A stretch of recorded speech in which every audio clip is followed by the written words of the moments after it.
Odyssey Sports Station. It's time to start the show and talk about the sports we saw. Inside jokes and takes from Danger and Battaglia. Bills and the Sabres and the Amherst. Who gave a microphone to these jerks? Gene's a big timer, a social misfit. Clueless to the title of the biggest fuskeg hits. Chuck Munchie's goons have the last say. So thanks for your time, Mr. Mayo. Danger likes his cold ones and he likes his bears. But this is Rochester, cute Francesa. Oh, who cares? He's critical of Sean, he's critical of Al. And of course he married Sandy, cause she's Italian. Welcome to the sports bar, that's where you are. Welcome to the sports bar, that's where you are. Welcome to the sports bar, that's where you are. With Danger and Battaglia. It is our 2024 season finale, and Gino, I'm not going to mess around, all right? We welcome you into the Sports Bar. You found Rochester's only local sports talk show, and as we do with every Buffalo Bills Victory Monday, we celebrate with some Bruno Martino on the Fan Rochester. Hell yeah. Hell yeah.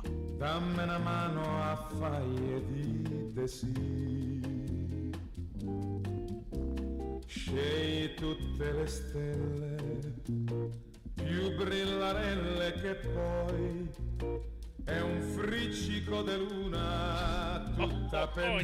Yes. Greg made an incredible play, and he get on the ball fast enough. You know what I'm saying? But all the credit goes to him. I mean, he made an amazing play. I was just there to finish it. That's all. I was trying to do a little remix there. That's the Taron Johnson remix. The Just a Guy Taron Johnson he's remix. Average. Yeah, where's Terrible Take Timmy? Terrible Take Timmy. How we feeling? The holidays are upon us. The Sports Bar is on. We appreciate you checking us out. Thanks for listening. Locally at 95.7 FM, AM 950. You can watch the Sports Bar on our stream. Our YouTube channel is up at The Fan Rochester. We're streaming on Twitch at The Fan Rochester. We sound our best in the free-to-download Odyssey app. And you can get us on your smart device when you ask it to play 95.7 The Fan. Hey, Gino. Hey, you know, this is funny because we all have that Bills fan that was taking probably to social media yesterday, screaming. I love the guy. He's a close personal friend, Tim in San Diego. His text to me, Danger, you'd appreciate this. Post coming out with a lot of energy. Eye roll. It's bad. Danger cursed them when he said it's going to be an easy W. I blame Danger. Blame me. What's the blame? Here's what I don't want to, because I feel like everybody today is saying the same thing.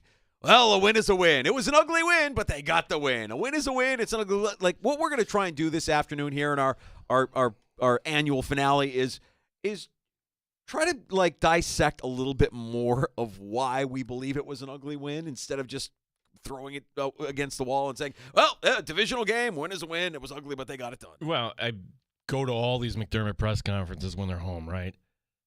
I can't recall a time, Danger, where they won the game.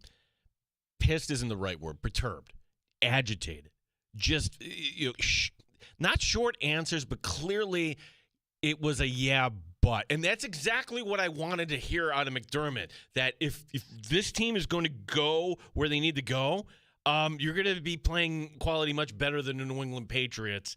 And sure, you won the game, and wins are hard to come by in this league, and blah, blah, blah, blah, blah. Yeah, I don't think anybody wanted to hear that yesterday, so at least I'll give McDermott credit on that. But he did say a couple things to me, one in particular that stood out yesterday. I don't know if you're going to be able to fix the special teams unit. This is Sean McDermott after the game on the fake punt that was executed by the Patriots. I should have never been in punt return. Should have been in a defense safe situation, 4th and 2. I think, approximately maybe 3 to 4 minutes to go before half, they're trying to steal a possession away from us by keeping us on the field, knowing that, we're getting the ball after half as well. So, you know how dangerous Josh is. We get the ball before half. We talk about it all the time. We score, we get the ball after half, double dip. So, they were trying to limit the amount of times Josh touches the ball and our offense touches the ball. And so we got to do a better job there and making sure we get the right grouping on the field right there for that situation. Was that on Matthew not getting Yeah, we went. Yeah. We need to be in defense stay. Yeah. So, look, I mean, if it goes bad for the Bills in the postseason, you already have your scapegoat, right? I mean, like if things go bad, you had a botched fake punt last season, right, against the Chiefs at home. You've had multiple errors on special teams in the last 2 seasons. Wow, the fact that this didn't cross my mind, like I'm thinking, all right, everything that kind of went wrong yesterday, McDermott leading with the opening kickoff, that set the tone. Like, yeah, kind of did there. Like, you shouldn't be doing that. And we talk so much about the dead cap and how the Bills have been able to overcome this. Well, maybe this is an area where it's kind of showing up, that you just don't have the guys or you don't have the depth that you would like to. And maybe that'll correct itself a little bit next year, but it's not that this is a team that's destined for the Super Bowl danger, that there are some areas that we can just acknowledge on this team. If they are not healthy, and that is what you're going to get, yeah, you can win games by outscoring opponents. You can beat any opponent by outscoring them, of course. But if you run into a good defense, then the Bills could be in a little bit of trouble here. Hey, we'd love to hear from you this afternoon on the Good Smoke Barbecue and Pub Wingman line at 866-4FAN, 585-866-4326. Award-winning barbecue from Good Smoke Barbecue and Pub at 135 West Commercial Street in ER, goodsmokebbq.com. Yeah, I was there Friday night. Fantastic. I do have something here for you. Oh, you have something for me? Yeah, it's since we do the Italian music here on Vic, I bought you one of my favorites, Roma. Merry Christmas, bud. Oh, wait, hold on a second, because funny you said that, Gino. Thank you for the kind gesture, but I too have gotten you. I mean, you went fancy and got me a bottle. I didn't know we were that way, but you got a little cab there for you, the Bada Box and the exchanging of wines here in the sports bar. Yeah, award-winning wines that are eco-friendly and portable. Now, I love the Bada Box. I was going to give you a hard time because when you paid up the bet, the Belichick wine box bet last week, you made no bones about it. You went cheap. You said, I'm going value. I'm going discount. I'm giving you the cheapest bottle, the cheapest box of wine I could find. I did not. I went to, a brand name there, quality, and you know that name and that brand well. The Bada Box. Have you tried the black box, though? No, I haven't. I haven't cracked it yet. Okay, then, as we say in sales, reserve judgment. All right, I will. Yeah. And I can't really say anything because you went class and you got me a bottle of one of your favorites. That's a special occasion when you're having a Roma there. Whew, okay. Yeah, that's all right. So that's something. The familia comes over, or you go over and the hard part for me is we've got all this wine, we've got all this booze in the studio, and I have to refrain for the next 3 hours. That's going to be tough. I'm going to leave it right there. It's my motivation. I'm going to hold on. Oh. Did I hear that correctly? That I'm going to refrain from crack. I mean, I don't want to crack. What do you have going on tomorrow? It's Christmas Eve. I know. Like all these other days, you're refraining? What? Who are you? My studio fridge is gone. Okay, we had to lose the studio fridge is no longer in the studio. Whoa. All right, I'm breaking news here in the sports bar. I didn't mean to drop this on. Ow. It really hit me. I didn't know it was coming back that far. After having the studio fridge for maybe a month, 2 months here, it started to make noise, and it was driving me nuts. Oh. And I try to when we're on the air, I try to sound as clean as we can sound. I get real, real anal retentive when it comes to how our mics are processed and all that stuff. So just hearing a whirring or a buzz in the background from the fridge was driving me nuts. Wow, I didn't even notice that. I told Pizza Dude, I'm like, yeah, we got to get the fridge out of here. So I'm kind of sad about that. But in a way, maybe it's a good thing for me. Maybe it's good that I show a little restraint from time to time. Tomorrow is Christmas Eve. You're right. And the last thing my family needs is for me to be hammered tonight. It's tomorrow and all night tomorrow night. I'm not telling you to get hammered. Yeah, you can just have like a. If I get going, it's sometimes I get a little momentum. Like the Bills' offense. I'm a hard unit to stop if I get some momentum on my side. Merry Christmas. Merry Christmas to anybody who might be listening to the sports. Oh, you know who I was thinking about this weekend while I was scraping the driveway with the man plow? And I think we do this almost every year. And there's a ton of people. I know where you're going with this. There's a ton of people that make life livable for the rest of us. And I'm not going to try and dismiss anybody or say somebody is more important than others. But this time of year, every year at this time, I always think about the people that are are delivering packages, and the Amazon drivers, the postal workers, the UPS drivers, whoever they are that are out there and braving the elements and dealing with the roads and dealing with customers and everything that they have to do. As I was shoveling my driveway, I was like, I don't really know why I'm doing this other than I don't want the UPS driver or the Amazon driver to slip and fall, because we're not going anywhere. Like we were, when it was snowing, it's like, well, we're not really going anywhere. So what are we doing? But I'm going to clear it out for them, and I appreciate the work that they all do. And I have a feeling that my mail carrier, I think, listens to the show. I don't know him by name, but I'm fairly certain that he listens to the Fan Rochester. So for all he does, and for all the other delivery drivers and everybody that, not just the packages, like people that deliver food, people that do all that stuff for you as well in the holidays. All your Uber drivers, That's everything, right. like everybody doing all that. And like you said, it's not a slate. Certainly we appreciate first responders. They got to work on Christmas, everything else like that. Oh, yes. What you're saying, though, is this is something new where, hey, we live in the comfort of I don't have to go out to the store here on Christmas Eve. Just click. All right, there we go. The modern conveniences that we have, we are absolutely spoiled, and these are the people that make it so. And yes, of course, the first responders and everybody in uniform that has to work through the holidays, they get the utmost appreciation as well. But it isn't lost on me. As I was cleaning out my driveway, I'm like, who am I doing? Oh, I know, that's right. I don't want anybody to slip and fall.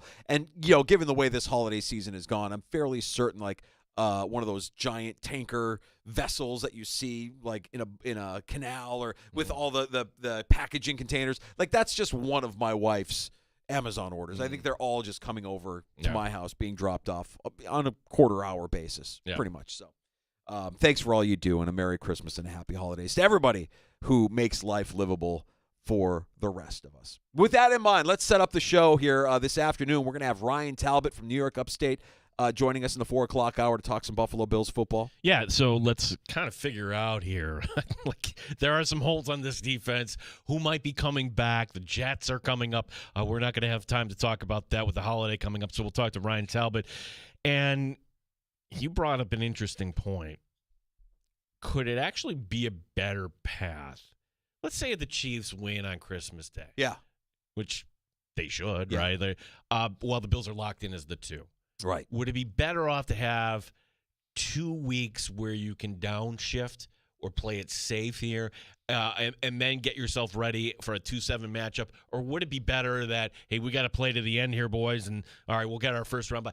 There are pros and cons to both. We'll discuss that with Ryan Talbot, NewYorkUpstate.com, coming up in the 4 o'clock hour. Our buddy joining us here in about 10, 15 minutes or so, Dan Leberfeld from Jets Confidential as well. Not only do the Bills face the Jets in Orchard Park on Sunday, but we still have that great athletic piece from last week that we can ask Dan about. I mean, just the idea of them passing on Jerry Jeudy because of a Madden rating, the teenage son handing out game balls after they get the win against the Texans earlier this year. Just all kinds of the reports that are out there. Get Dan's take on that. And the Jets, what kind of a fight will they present to the Buffalo Bills here come Sunday afternoon? Yeah, it's a team that, all right, are they really going to bring back Aaron Rodgers too? I can't believe I saw this stat, and it's only typical because it's the Jets, right? The Jets yesterday didn't punt. Wow, they didn't punt. Normally that means good things. They didn't punt, Danger, and they only scored how many points yesterday? 9 times. That's the first time a team has scored less than 10 points and not punted in a game since 1961. Now, I was punishing myself and watching the Bears and the Lions in the early window, so maybe Dan can explain to me how exactly that worked out, where the Rams get the win in the Meadowlands and take control of the NFC West.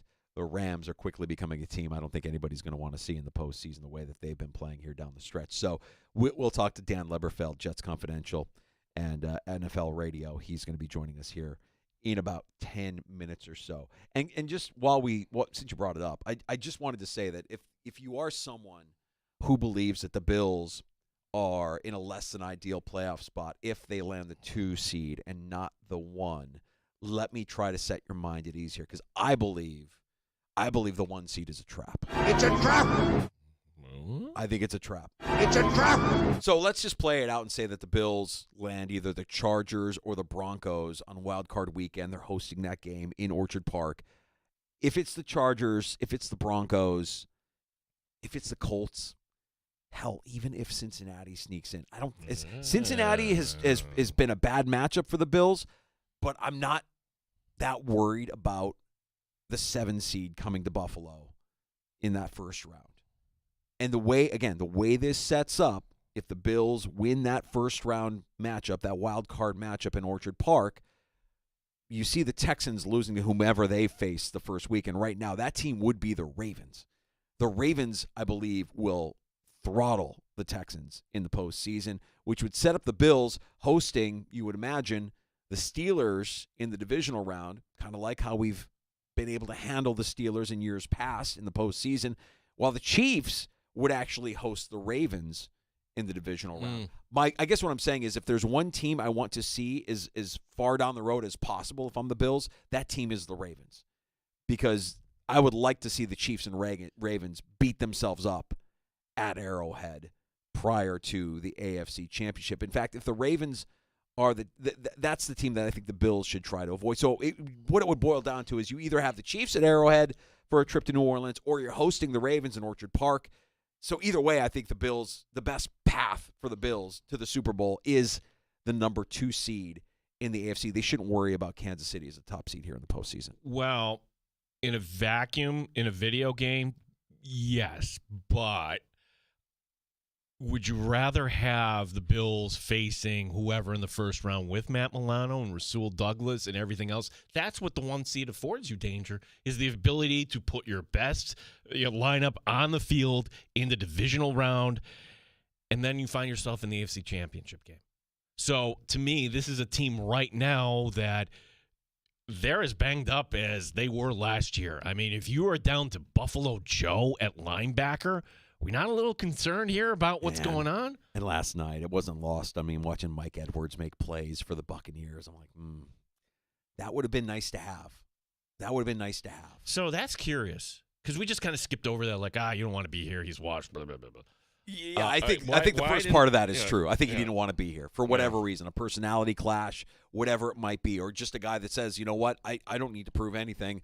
I want to get on the field. I'm better than these guys, even though Hamlin had been here longer, Rapp had been here longer. He never got on the field, was inactive, got his wish, got released, and goes to a place where he's familiar and wanted and makes some plays for the Tampa Bay Buccaneers. So Cole Bishop is going to learn. Cole Bishop is going to get better, but it's not ideal that you have Cole Bishop out there. It's not ideal that you have Cam Lewis out there. I know he got the interception, but it's not ideal. You want your guys healthy. So with that in mind, if we know that the 2 seed is an inevitability for the Buffalo Bills, I would treat the New England game in Week 18 as a bye week. I would just say, rest your guys. Just rest your guys. You're not even putting out Josh. Maybe you dress him, but okay, Trubisky, go. Rest your guys. Yeah, James Cook. No, you're not playing today. Sorry. You have that luxury that you haven't had in years past. And in years past, I remember there was a Patriots game it was a Dolphins game, I want to say, where they rested in the second half. I don't even know that you need to trot them out there at all. It was the last time the Jets beat the Bills in Buffalo was the Sam Darnold game. Oh, okay. You were doing the Bud Light. You were down in Charlotte there. Yeah, okay. Yeah, I was trying to remember. There was where they have that ability to, knowing that there's really nothing to play for in Week 18. It doesn't matter one way or the other. You're not going to be penalized or punished if your team loses, so go ahead and give those reps while you let your starters heal, because they didn't have that last year. Last year was, remember that. Last year it was, you either win tonight or That's you're right. out. That's right. They didn't put themselves. My God. They didn't put themselves in the position that they are in this year. They are in, any way you slice it, whether they end up the 1 or the 2, they're certainly, even with the injuries, they're certainly in a better position for the postseason than they were last year, because they'll have at least a week to get healthier and to get their guys ready to go for a deep postseason run, you would think. Should be exciting, and we didn't really even talk about yesterday's game. It's funny, the Patriots leading up to it, we didn't really talk a lot about the Patriots, and here in the conclusion of the game, we could talk about the things that went well for the Buffalo Bills. We could certainly dissect the things that went wrong. I think when you talk about the Patriots, what we've been saying all season is that if there's a team in the AFC East that could be a threat to the Buffalo Bills, I don't know that it's the Jets. I don't know that it's the Dolphins. It might be the Patriots, because we feel like they might have it set with their core. I mean, Do you still believe that Gerard Mayo is the second best head coach in the division? Well, Is he better than McDaniels? Mike McDaniel, I would take over Gerard Mayo. You would take him. Here's where I come down on this. It's the fact that I think they're going to trick themselves into, wow, we were competitive with Buffalo. Things are starting to change. Hey, remember Belichick's first year? Yeah, we were bad too, and then we turned the corner. Like the fact that he was throwing Alex Van Pelt under the bus. I am just not a fan. They need somebody with an offensive mind. If they were really smart, it's not Vrabel. They go after the coordinator in Detroit, Ben Johnson. That would be the pull there. I would make the move, but I don't think they're going to do that, which is just great. Just like I think, we'll let Dan Leberfeld tell us. I think that win over the Jaguars last week will get everybody to say, hey, you know what? It wasn't Rodgers. Look at what he and Adams can do when He did enough to secure a position for another season. He'll take a little pay cut. He'll restructure. He'll do something to come back next year. I have a pathway for the Patriots if they were bold enough to do this. If they do keep Gerard Mayo, because here's my concern with Gerard Mayo. I don't know that Gerard Mayo is the head coach and Alex Van Pelt is the offensive coordinator that can truly nurture and get the most out of Drake May. And there were moments yesterday in the game, and May wasn't great yesterday. I thought he was good, not great, but he's a rookie. And just seeing this kind of like snippiness of the head coach to his quarterback as he was kind of like walking away from him after, I can't remember if it was a turnover on downs or if it was a missed pass on third down. Might have been the interception. I don't remember, but it just looked like there was not a lot of chemistry between head coach and quarterback. Let's face it, he's a defensive-minded head coach, and we know about defensive guys and how they view the offense. They hate the offense. They hate the offensive guys. They hate the quarterback. So, I don't know that Drake May is in the best position he is to succeed if Gerard Mayo is the head coach. However, if Gerard Mayo is retained as the head coach and you have an opportunity, if the Giants were to move on from Brian Daboll, I would say bring Brian Daboll back to New England to be the offensive coordinator. And now you've got Brian Daboll with an axe to grind and a chip on his shoulder working with Drake May and looking to repeat history with that quarterback. Shame on you for bringing that up because somebody might be listening and take notice. I don't know. I mean, Yeah. I if the Crafts are listening, I would take the GM job in New England if you offered it to me. I'm not like, I just feel like that's the kind of move that would make sense. I don't particularly think that they're going to do anything like that, and we don't even know if Brian Daboll is going to be retained or let go. I would guess if Mayo's back, Alex Van Pelt is not. In the end of the day, they may end up with a 3-14 record, and that usually means people get fired. Yeah. Let's get to Dan Leberfeld. Let's learn more about the Bills' opponent on Sunday in the New York Jets, who got that win last week against Jacksonville, fell yesterday to the LA Rams amidst a pretty scathing athletic report on dysfunction within the organization and just overall weird vibes. We'll get to that and more next with our buddy Dan Leberfeld in the Sports Bar. Danger and Battaglia on the Fan. You're listening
Sports Update. Bills head coach Sean McDermott to address reporters at 5 o'clock today, and then no practice Tuesday, no practice on Christmas Day. The Bills are 12-3 after a so-so win over the Patriots. Quarterback Josh Allen on the next few weeks. We're at a weird spot right now where, we're still fighting for the 1 seed, but we don't control our own destiny. And as an offense, it's how much are we willing to show? Are we wanting to go extreme and show everything in our arsenal? When there's a line that you got to toe. Bills hosting the Jets this coming Sunday. Dan Leberfeld, Jets Confidential, joining us next year in the Sports Bar. Week 16 wrapping up tonight. It's the Packers and the Saints from Lambeau. The Buffalo Sabres look to break their 13-game losing streak tonight as they play the Islanders on the road. Puck drop here on the Fan is at 7:30. Gene Battaglia, the sports leader, 95.7 FM and AM 950, the Fan Rochester. Straight up with no chaser. You're in the Sports Bar with Danger and Battaglia on the Sports Leader, 95.7 FM and AM 950 The Fan, Rochester.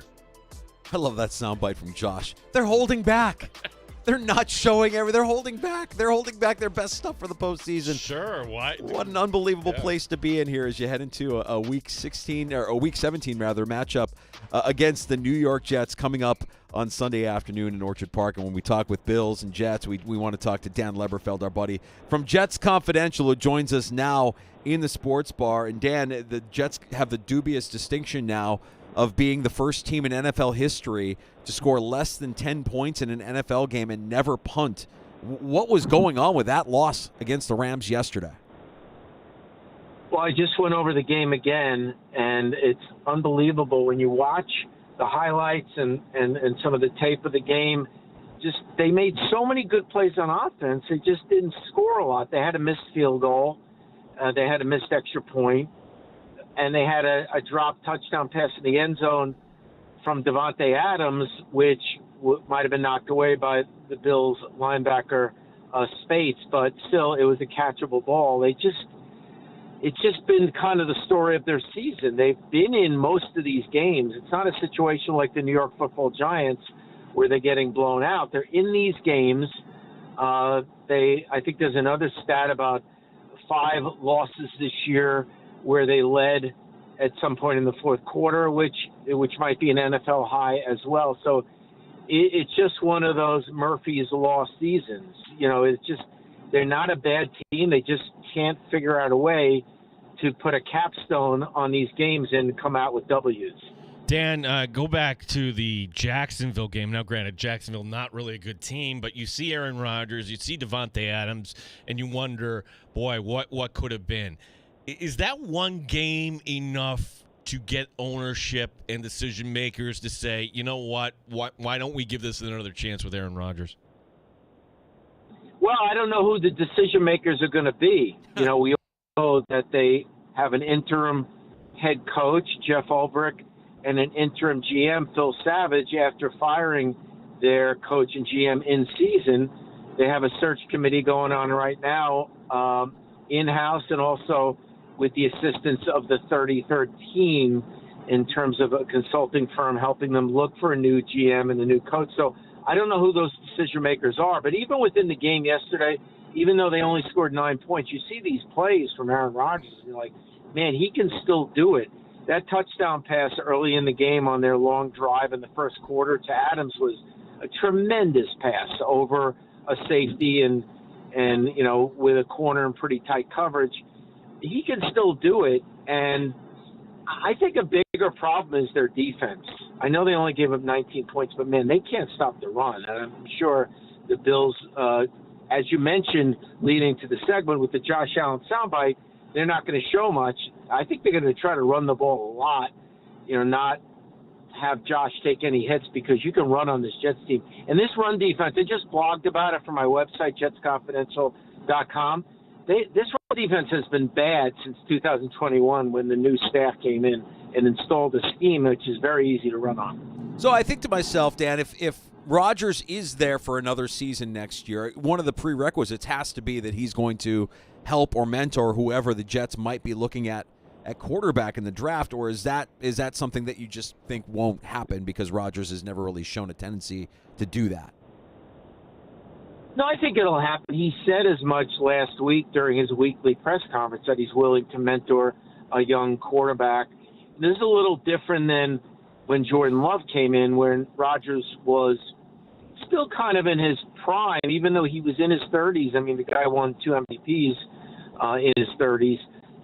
That was kind of different. Rodgers was – they picked Jordan Love. And now, in his 40s, in a situation with the Jets now, coming off his injury last year and then a bad season this year, he's in no position to say he wouldn't mentor someone. They do have somebody in-house, Jordan Travis, the former Florida State star, who's basically been redshirted this year coming off that leg injury to the Seminoles, so maybe he's the guy. Dan, are you up on your Madden ratings? I don't know. Do they rate writers? How does that work? I don't know too much about that stuff. That's an enhancement they need. They say if it's in the game, it's in the game. Yeah. We need Madden ratings for all of the beat writers for each team. What are we doing? That's a brilliant idea. What about that though? I mean, that athletic report was pretty explosive last week. How much of that is, do you think, factual? I mean, they're reporting it. There has to be some truth to what they're reporting, Dan. Yeah, I mean, you had 3 writers with a byline on that story. Zach Rosenblatt is the Jets beat writer day to day, and then you had 2 national insiders, Mike Silver, who has been around a long time and is now with the Athletic after being with the San Francisco Chronicle and obviously the NFL Network for a long time. He's pretty plugged in, and he is. I'm not saying Rodgers was the source. Don't get me wrong, but he was very close with Rodgers for a long time, because they both went to Cal and they developed a relationship, and he's one of the guys on this story. I'm not saying Rodgers is a source, but what I'm saying is that Silver covered the 49ers for a while, and there are some people with 49ers ties in the building, so you could look into that. And also Diana Rossini, who has had a few blockbusters on the Jets. I think some of it's true.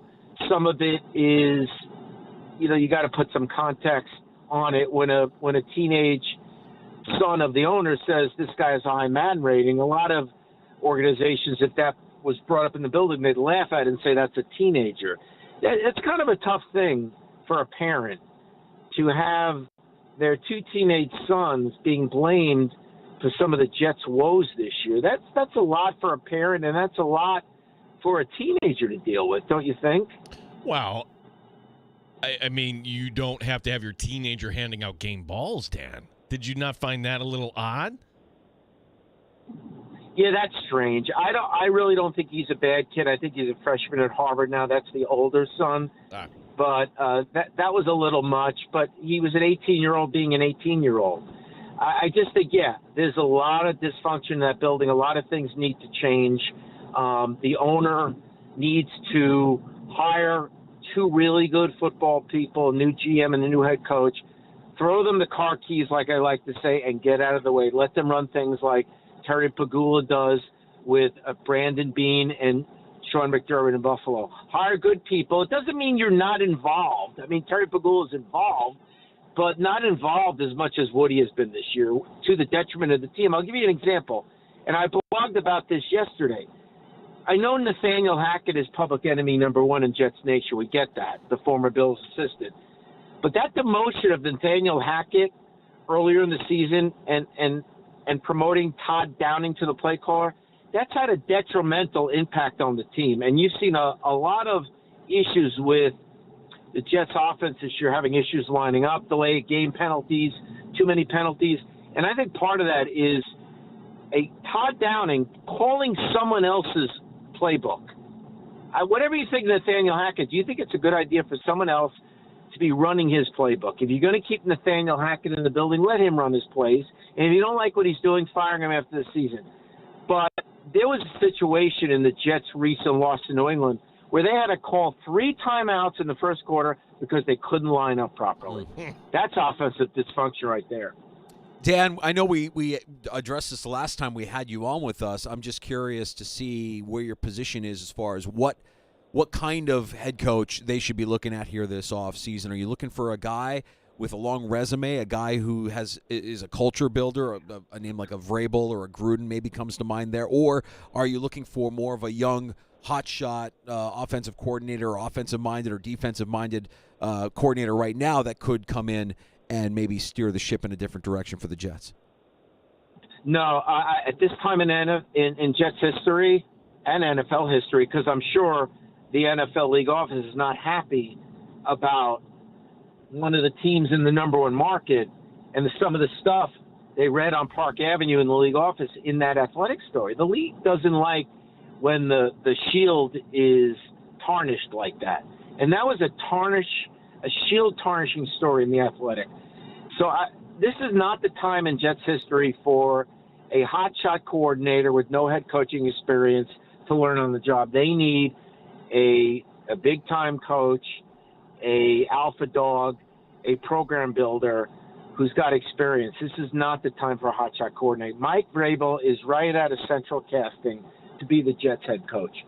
Give him the power to run the whole thing. You have a general manager, but like the Denver Broncos have a general manager in George Paton, but Sean Payton has the final say. The Los Angeles Chargers have a general manager in Joe Ortiz, but Jim Harbaugh has the final say.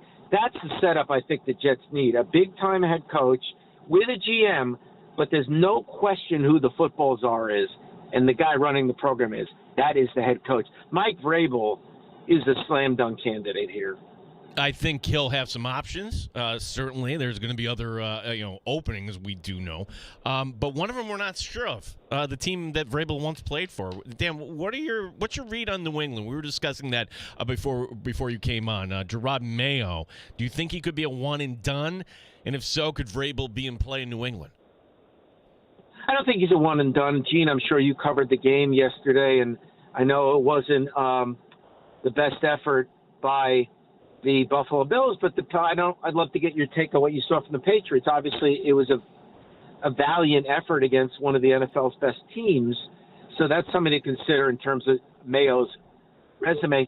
I just think it's unfair to keep judging these first-year coaches in their first year. There's so much to learn, whether it's Gerard Mayo or Antonio Pierce. You expect them to have all the answers in year one.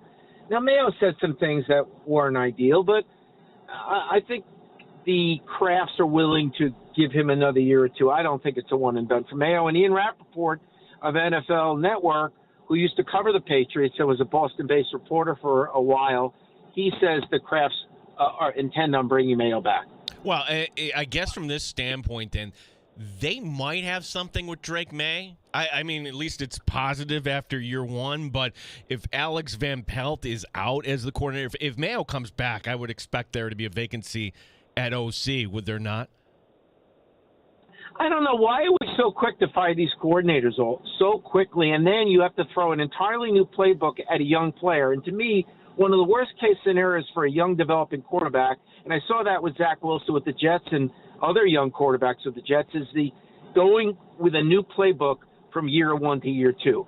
I'm not going to sit here and act like I've broken down a lot of Patriots tape this year and the job Van Pelt's doing, but I just think we're all too quick in our industry, hosts and reporters, and I'm not saying you guys are doing this, so quickly to want to throw the coordinator out of the building. I mean, I don't know. What did you see from Van Pelt yesterday? I mean, Drake May is a very raw quarterback, great natural ability, good size, good speed, good arm strength, but he was not instant coffee coming out of North Carolina. There were a lot of draft analysts that were very scared of this prospect from the standpoint of his processing. So, I don't know. I'll leave it up to you guys as far as Van Pelt. You know a lot about him from Buffalo, but I wouldn't be so quick to change coordinators on a young QB. That can really set the guy back. All right, well, how about this? And I just mentioned this scenario before we had you on. Let's say Brian Daboll becomes available if the Giants retool and clean house after their season. If you're the New England Patriots, would you not be better served bringing in a guy like Brian Daboll who has a history of taking raw quarterbacks like Josh Allen, like Drake May, and making the most out of them? Well, I think Brian Daboll, the pride of Western New York, is a really good offensive coach. But the Giants, and I'm not going to totally blame Brian because the quarterback situation has not been good, but I just don't know who went into how much Brian was involved in the decision-making, not just giving Daniel Jones that big contract. But look, with all due respect to Drew Lock, I think we saw enough in Denver and Seattle to say, don't bring this guy in as your backup. So I don't know when I can't totally blame Brian on that one because I know that Joe Shane has final say there. But now with Brian, if let's say Brady gets a head coaching job, I don't know what you guys are hearing about the Buffalo Bills hotshot offensive coordinator. Right. That would be a situation if Brady happened to get a job, you would have to think Daboll would be the slam dunk candidate to be the Bills offensive coordinator. Oh, no. Yeah, I don't think so. No, McDermott. No, All right, fill me in. I'm showing a little naivete there. No, I just feel like those two don't see eye to eye. I think McDermott and Daboll did not end on the greatest of terms. No. I'm glad to be enlightened there. I didn't know that, so I stand corrected on that one. So maybe much so that I think going to New England would make some sense because then you would have Daboll back in the division with a chip on his shoulder, having to reprove himself again. No, now with you guys setting the record straight on that relationship in Buffalo, Daboll to New England certainly would make a lot of sense. Dan Leberfeld, Jets Confidential. Jets coming up here. We do know it's a 1 o'clock kickoff. Thank you for that, Dan. We haven't had too many of those here. What's your view on the Bills here? I mean, for Buffalo, we've been having this debate here. Is it better, to be the 1 seed, you get the bye, but then you're going to have to deal with somebody like Baltimore, where if you're the 2, all right, you're going to get the 7, and maybe it's a Denver, maybe it's the Colts, whoever, and then you deal with Pittsburgh if all the brackets. I mean, how do you view the Bills here as we're heading to the postseason? Well, I think the Bills obviously have some issues on defense. When you look at the Bills and the Jets, and McDermott's one of the best defensive minds in the league, but I've never been a huge fan, and this is not a shot at Matt Milano, who's a heck of a player. But look how many times he's been injured. They had Tyrell Dodson in there. They have so many of these 225-pound linebackers, and you saw what happened in the Baltimore game. I don't need to remind you guys of that game. And the Jets have the same problem. They're too small up front. I know the Bills have some big defensive tackles, but Ed Oliver is not a big defensive lineman. The Jets got absolutely gashed yesterday by Kyron Williams, who went for 123 yards, the Rams running back. And it's this constant problem of getting manhandled up front because they're too small. And I think sometimes the Bills have that same problem. What do you guys think? I think you're absolutely right in your assessment. I think the Bills are undersized up front, and when they do get pressure, that defense hums. It's all based on them getting pressure with their front 4, and it's a front 4 that's a little bit undersized, and linebackers that have a hard time from time to time shedding their blocks. And the NFL feels like they're taking advantage of that. Certain teams leaning into the run a little bit more and that physicality, like a Baltimore, like a Philadelphia, taking advantage of teams that have been undersized for the last few years. Yeah, I mean, the Jets, I just finished looking at the game from yesterday. These plays where, I don't want to name names, but they have these 280-pound defensive tackles that they're good guys and they try hard, but, man, they get Velcro to blocks all the time, and they're in these big runs up the middle. I don't get the system. I understand the concept of you get these smaller, quicker defensive tackles, and they shoot into gaps and they create havoc. But if they don't shoot into gaps and they don't guess right off the snap, man, do they have a hard time getting off blocks from interior linemen outweigh them by 40 pounds. Dan Leberfeld, Jets Confidential. Dan is coming to West New York. Dan, if we had more time to plan this out, I didn't learn until today that you were going to be coming to town for this. We could have planned some public appearance, like a signing for Dan Leberfeld next weekend. Well, maybe we can do it at the Bill Gray's in Charlie. You heard that? $9.99 great plates. Yeah, I'm down with that, Dan. Let everybody know about Jets Confidential and your coverage here leading up to game day on Sunday. Now, Bill Gray's has the great custard, too, right? Unbelievable, yeah. Yeah, I'm a big Bill Gray's fan. No, I have been there before in Rochester. What's that shopping center where the college is at Stratton or there's a Bill Gray's in the front of a shopping center. I don't remember the exact shopping center. And there used to be a Perkins in that shopping center. Gene, you know the one I'm talking about? You're talking about the one on Jefferson Road. Okay, yeah, that's Yes. the Bill Grays I was Yeah, at. that's the Okay. one. As soon as you said former wow, Dan, you're dating yourself. You've been in town that much here that you're saying a defunct restaurant that hasn't been there for 10 years. That's right. Yeah, it's Well, unbelievable. I go back in Rochester for 25 years, and I was in Vegas recently when the Jets were out west, and I was at a blackjack table, and the guy next to me from Rochester, and I was raving. I said, one of the most underrated cities in the country, and he agreed with me. We were talking about different spots in town. And as you know, you guys know we've been in Rochester, the Jets Confidential home office since the beginning of the newspaper. And if anyone wants to subscribe, great Christmas gift, Jets Confidential, go to jetsconfidential.com or call number G knows well, 1-800-932-4557,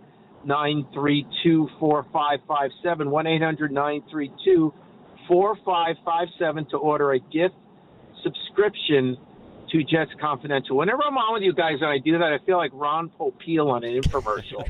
But wait, there's more. If you order right now. Yes. Dan, it's great having you on with us, man. Safe travels to Western New York. We'll look forward to seeing you this weekend, and we'll be catching up with you soon.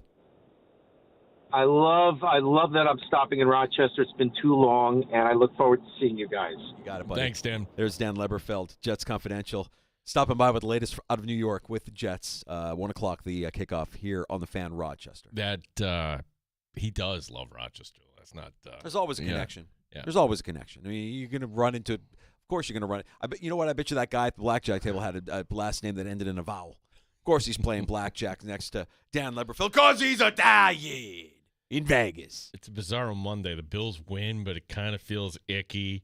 I give Danger a bottle of wine, but he's not drinking today, even though tomorrow starts this holiday week, the holiday week of holiday weeks. Yeah, I don't know. I mean, I kind of every year the holiday, if I get the time off that I've gotten in the past, eventually I call it the tank. I eventually just kind of tank everything. I just I don't eat well. I drink too much. I'm a walking Dave Matthews Band song, and I'm in the cave, and I rarely come up for light. And I kind of had a mini tank this weekend, just a mini. You know, like when you walk around your house with your bathrobe and you've got a beer in your pocket of your bathrobe because it acts as a koozie. That was me this weekend. So I'm good. I'm ready for the holidays now. That was my Saturday. I'm just going to confess here. We haven't talked college football yet. I wanted to get invested in it, but by the time I sat down, 2 pick sixes, and I'll watch the Chiefs. Didn't leave that game. And then I go over to the Steelers-Ravens, and that didn't disappoint. I'm looking at my phone like, now I'm not really missing anything with that game. And by the time, so I'll say this. Still, to anybody who is critical of this first run of the college football playoffs, where you had 4 games that were largely uneventful and kind of one-sided, you had 4 games this weekend between top 12 programs in college football on a Friday night and a Saturday in December, where you normally wouldn't have college football. We're going to be okay. Sorry that the games weren't as competitive as you like, and I'm sure they're going to tweak and modify. It's year 1, but I'm not going to complain about bad college football when we would normally have no college football. These were meaningful games, and the teams that needed to step up, stepped up. Next year you could have fantastic games. You're right. In this round here. Some years the playoffs in the NFL deliver. Some years they're kind of one-sided and they're dud. I mean, how many years did we have one-sided Super Bowls year in and year out? They were never competitive. You remember that? Yeah, and for anybody that's saying, well, the SEC people, oh, gosh, Alabama would – hey, maybe don't lose to Vanderbilt. Maybe don't lose to Oklahoma. You had your own And if destiny. Lane Kiffin was as good of a coach as he is a tweeter, maybe Ole Miss is playing in the college football playoff as well. He was one of the more critical opponents of what we saw this weekend in college football. I can't listen to it. I will gladly take a matchup between top 12 teams in 4 games that we normally wouldn't have at the end of December on a Friday or a Saturday night. Coming up, and I'll drink to that. Gene's got some takes here. Oh, we're going to raise a glass for I'll drink to that, and Gene has takes. Yeah. Does Danger have some takes? I have one, yeah. No. Does Danger have some takes here? You didn't follow where I'm going here. Gene's feeling really good here today. Oh, Gene's feeling good. Oh, man. Yeah, I know. Oh, That's why we're honoring somebody here. Yeah. That wasn't good.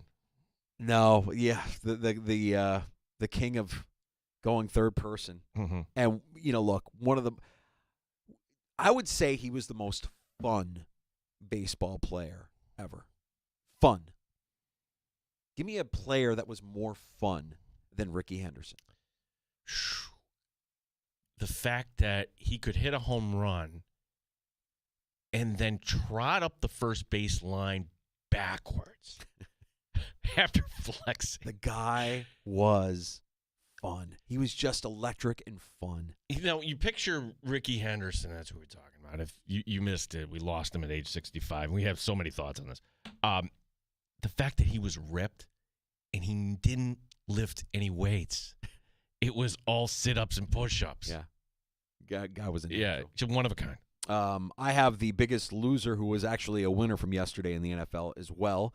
And we'll take your calls. We have time for them. 866-4FAN. We get back to Bills Talk with Ryan Talbot next hour as well from NewYorkUpstate.com. We'll recap Bills Patriots, look ahead to Bills Jets this weekend, all on the way in the Sports Bar. You're listening to the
AM, WBEE HD2 Rochester, and streaming online and in the Odyssey app at The Fan Rochester, the sports leader, 95.7 FM and AM 950 The Fan Rochester, an Odyssey sports station.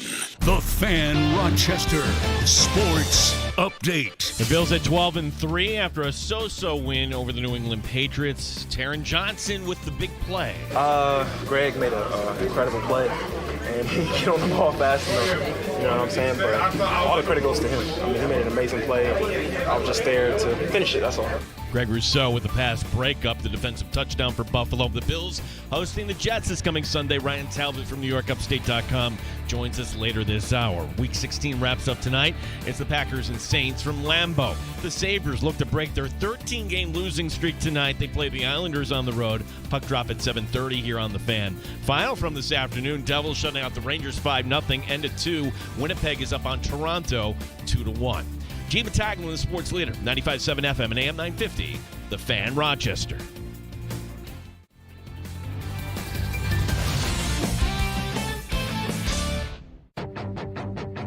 The Sports Bar with Danger and Battaglia. And the Bills will escape with a 24-21 victory over the Patriots to improve to 12-3 on the season. And with that victory, the worst the Bills can do in the AFC playoff seedings is the 3 seed. And they still sit in this spot for the 2 seed. Still looking at trying to get that 1 seed. Thought we played sloppy, and then just overall, we got to clean some things up. Their game plan was a little bit like grade school recess. Plus the fact that it looked like emotionally they showed up asleep. Lost some feeling in my hand. Mike Danger. It's a victory Monday, and you don't have to apologize for a win in the NFL. You didn't look your sharpest, but you got the W. And I think you did what everybody expected you to do. Gene Battaglia. And yes, holiday edition. A victory Monday for the Italian music. Bruno Martino. Ho, gentlemen. 95.7 FM and AM 950 The Fan, Rochester.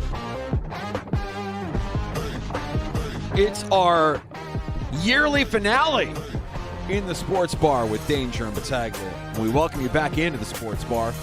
It is a Victory Monday. I don't want to waste any time. Ryan Talbot, NewYorkUpstate.com, is going to join us here in about 20 minutes or so. We'll talk more Buffalo Bills with him.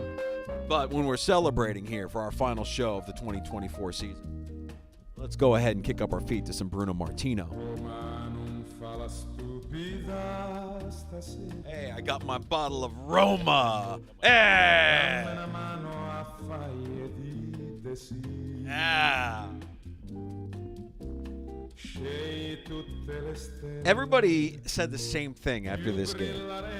Oh, it was ugly, but they got the win. Ugly, but they got the win. I don't know if Sean McDermott's saying today, oh, well, it was ugly, but we got the win. I think Sean McDermott's a little irked today. Well, can I say something I haven't heard anybody else say? Felt like a Chiefs win. Like, how do the good teams?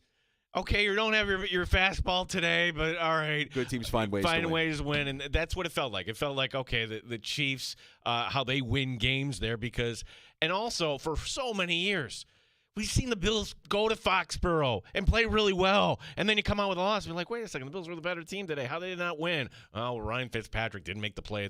It comes down to like 5 or 6 plays. Sure. And the Bills made those five or six plays, and that's the difference. Yeah.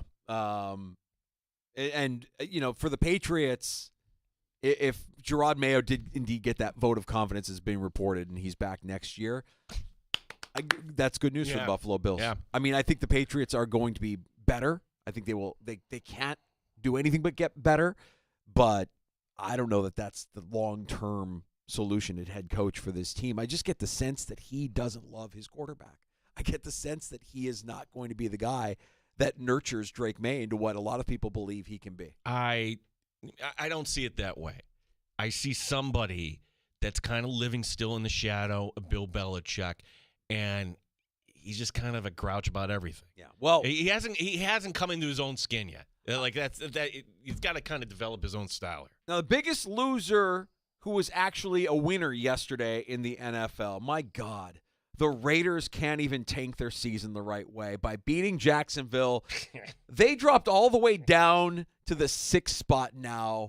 in the draft if the season ended today. The last pick of the remaining 3-win teams as of right now. Now, knowing that they'd likely be out of the running for the number 1 overall pick, we can shift our attention to the lowly New York Giants and what their strategy might be if they hold number 1 overall. My opinion, Gino, is that if Shedeur Sanders plays for the Giants, they've mismanaged their needs. Yes, they need a quarterback, but the extra picks they'd get for trading out of 1, say to a team like, I don't know, the Raiders, could help build around the quarterback that they could take later in the first round, a guy like Cam Ward. Is Shedeur Sanders a package deal?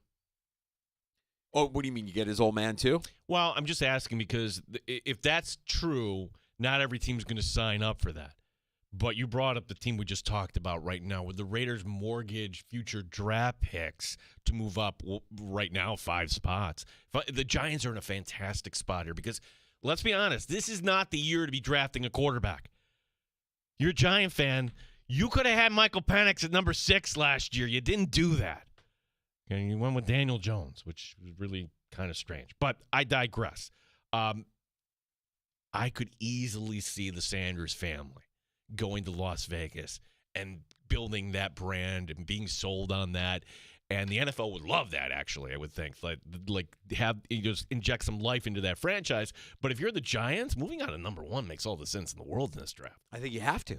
You have way too many needs to address beyond just quarterback. And learn from the mistakes of a team like Chicago. Learn from the mistakes of a team that sat at 1, took their quarterback, who's been good, but he doesn't have anything around. He has weapons. He has receivers. He has zero help on the offensive line.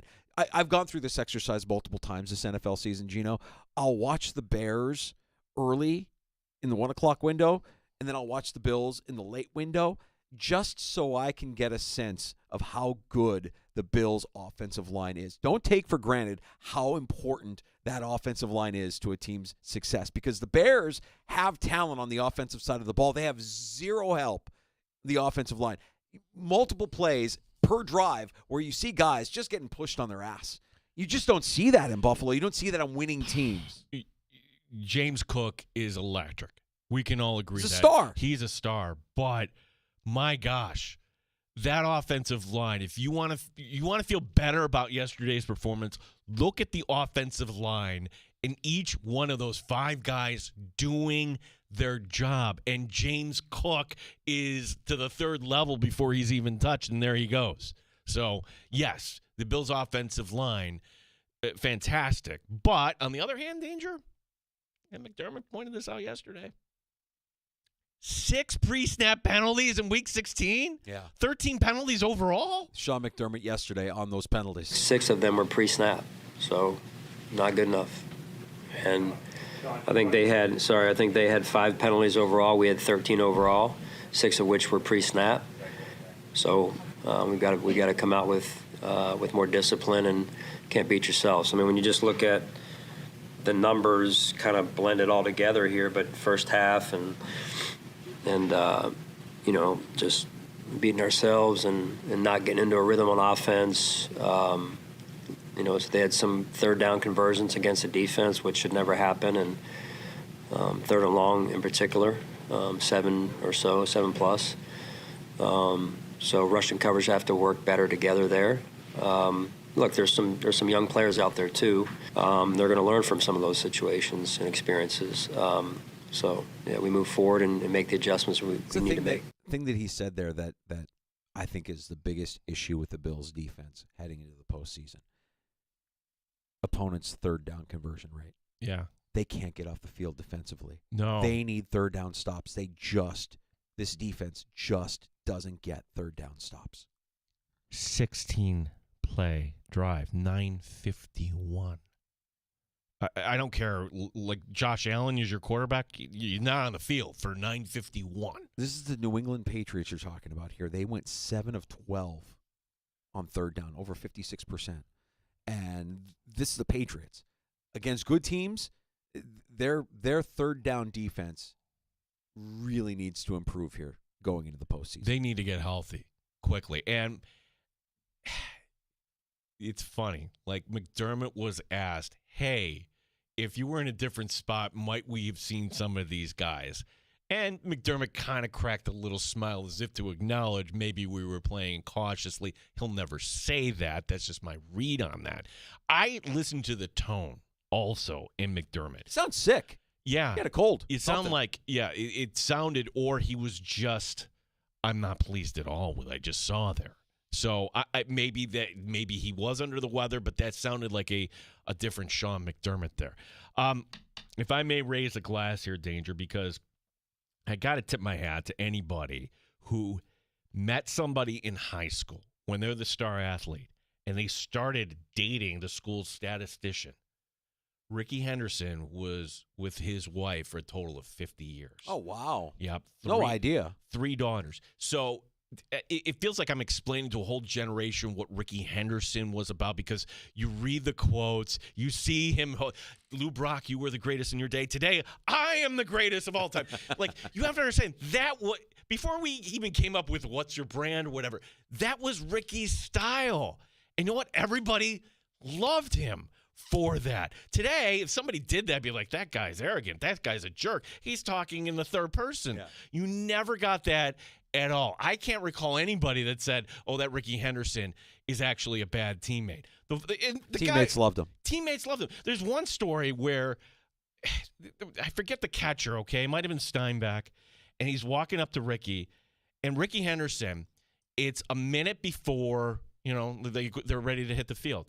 Ricky is at his locker saying, I'm going to have a big game today. I'm going to have a big game today. I'm going to have a big game today.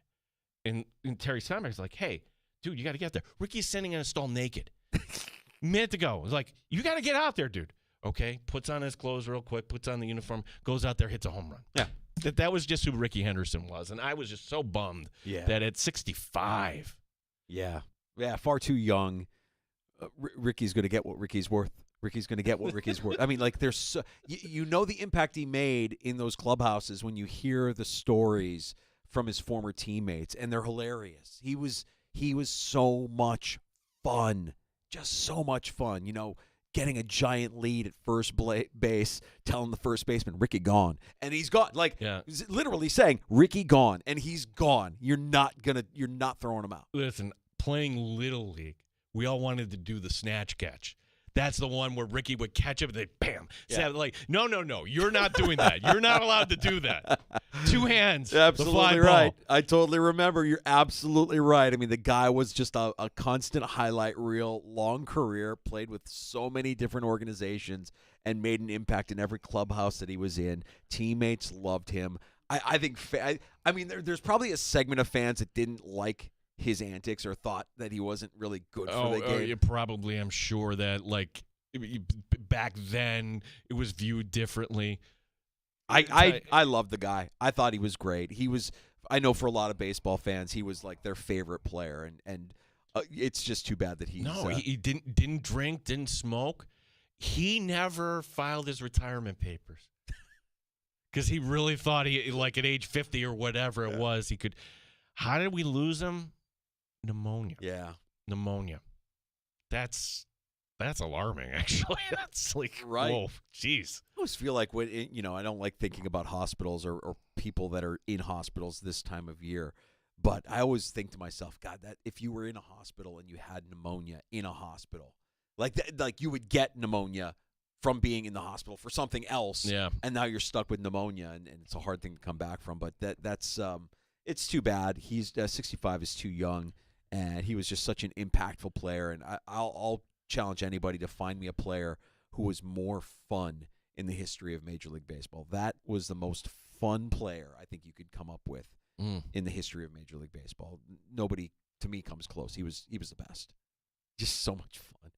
The third person stuff is what killed me. And he didn't hide it. He wasn't I can't remember which one of his former teammates would say he used to call him up and say, Henderson here. Like he wouldn't say hello. He would say Henderson here, and then he would just go.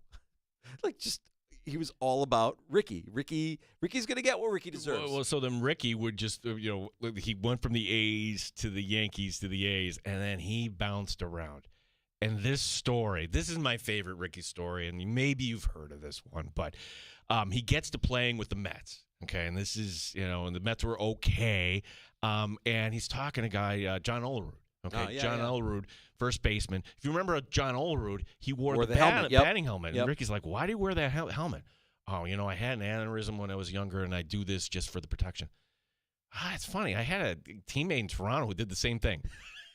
Ricky, that was me in Toronto with you. Guy was fun, man. That's too bad, man. Raise a glass. Ricky Henderson, gone too soon. Hated that. Hated getting that news this weekend. We're getting to Ryan Talbot here. We'll talk some Bills, Patriots, Bills, Jets.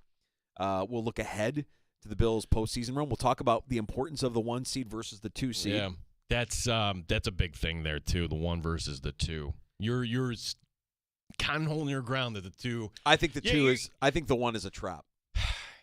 I think your biggest, in your argument there, your biggest piece of evidence is avoid Baltimore. As long as you can avoid Baltimore, avoid Baltimore. If you face Baltimore at home in the AFC Championship game, I think we would take that. We would sign up for that. I would be scared. You don't agree with me on this, and I respect that. Cincinnati as a 7 would scare me. I don't think they're getting in. But yes, I see what I hear what you're saying. Indianapolis, hey, kid, come on down. And yes, Jonathan Taylor could run all over the place too, I suppose. Right.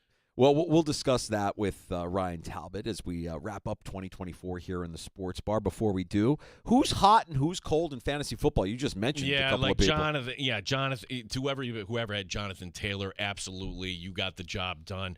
To whoever had Saquon Barkley, you got the job done. Rico Dowdle, 8 carries, 10 yards, Danger. That was not good last night. And they get the goal line carry to Zeke Elliott. The Dallas Cowboys get the win, and everybody feels good. And yeah, that's not odd. Who's hot and who's cold in fantasy football is brought to you by Air Quip Heating and Air Conditioning. It's fun and challenging to know when to start a player that's heating up or bench one who's cooling off. It's not fun to be too cold or too hot in your home or business. Make the best lineup you can and call Air Quip today. Ryan Talbot, NewYorkUpstate.com, Syracuse.com. Joining us next on The Fan Rochester.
Jackpot. Catch Maggie and Perloff on 95.7 FM and AM 950 The Fan Rochester when you wake up through the Odyssey app and make your mornings as thrilling as a game-winning touchdown.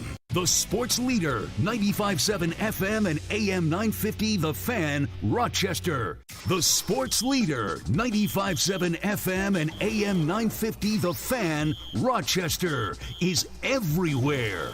The Fan Rochester Sports Update. 12-3, that's where the Bills sit. 2 games to go. This after the 24-21 win over the Patriots.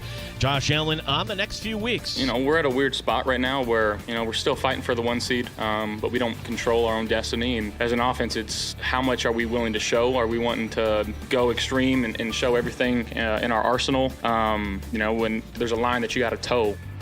Bills hosting the Jets this coming Sunday. Ryan Talbot, NewYorkUpstate.com, joining us next here in the Sports Bar. Week 16 wrapping up tonight. It's the Packers and the Saints from Lambeau to the ice. So the Buffalo Sabres looking to break their 13-game slide tonight. They play the Islanders on the road. We'll have it for you here on the Fan. Puck drop at 7:30. Final from today, the Devils shutting out the Rangers 5-0. In the third, it's Winnipeg up on Toronto 4-1. Gene Battaglia, the Fan Rochester. Top Shelf Sports Talk. You're hanging out in the Sports Bar with Danger and Battaglia on the Sports Leader, 95.7 FM and AM 950, The Fan, Rochester. You're back in the Sports Bar. Danger and Battaglia celebrating on a victory Monday with our buddy Ryan Talbot, NewYorkUpstate.com, covering the Buffalo Bills as we recap yesterday's win against New England, look ahead to Sunday's matchup against the Jets.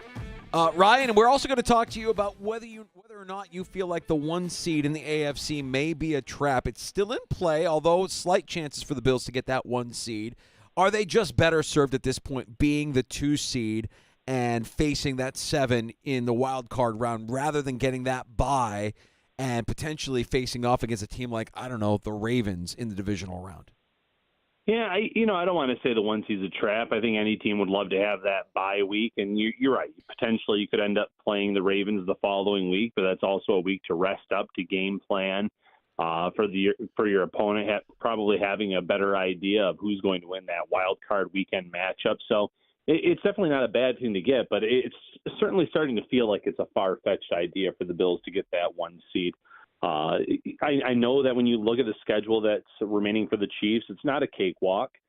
Pittsburgh's defense is legitimate. They have to turn around and play quick here on Christmas Day. And in the final week of the season, Denver's a pretty solid team, too. They're in playoff contention. So anything could happen. But, I think the Bills are going to ultimately fall into that number 2 spot. And that's not a bad thing either. If everything, falls correctly on Wednesday, if the Chiefs win their matchup and then you have the Texans pull an upset, the Bills will have that number 2 seed locked up, and that would also free them up to potentially have a bye week of their own the last week of the season when they go on the road to take on the Patriots. Funny how some things are kind of repeating themselves. Last year, it was A.J. Klein playing the role of A.J. Klein yesterday. Buffalo Joe, welcome on in. I got to give Matt Perino some credit right off the gate. He's like, wait a second.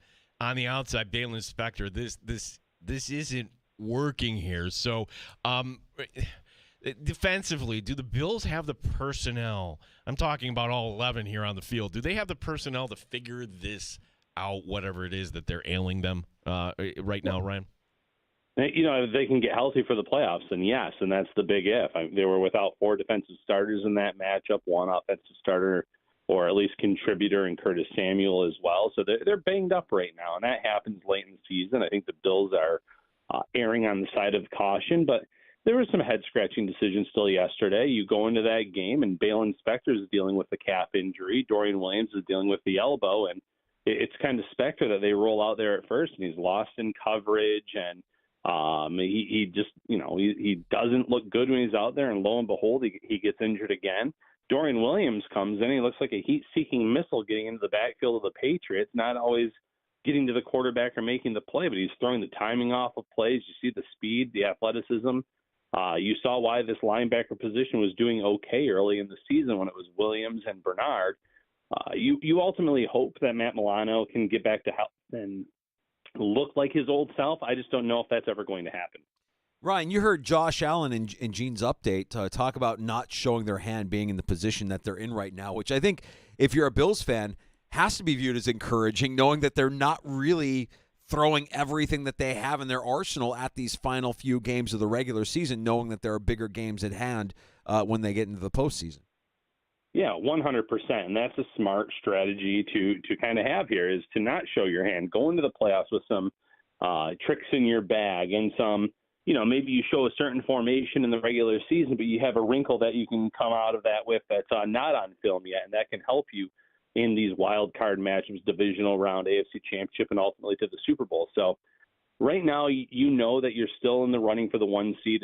It feels a little far-fetched. You're trying to claim that 2 seed.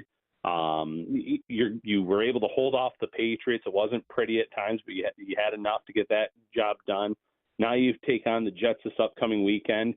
The Jets were being aggressive yesterday, not punting, going for it in a lot of situations. Ultimately, they still only scored 9 points in that game.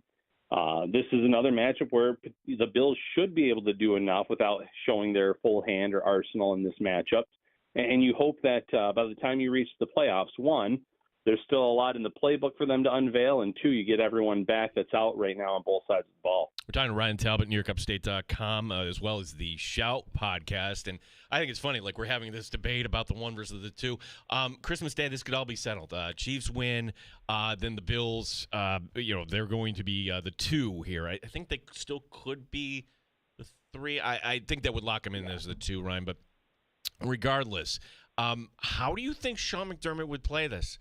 Because the Bills will be off Tuesday, they'll be off Wednesday, back on the practice field Thursday, knowing, hey, you're locked in as the 2.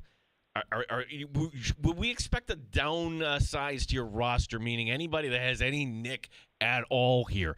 Josh Allen, maybe you give him a week or 2 off here. How do you think Sean McDermott would go about resting versus competing in these last 2 games?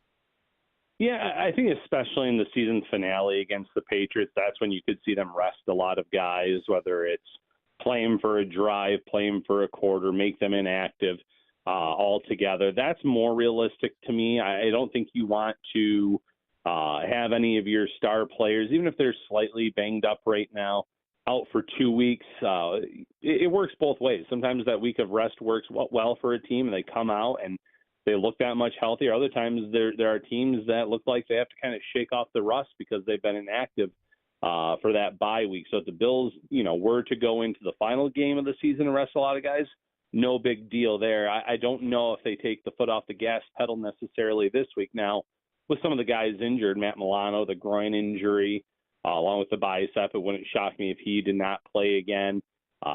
Rasul Douglas sounded like he was getting ready to play this week, so I think there's a good chance he'll be out there on the field against the Jets.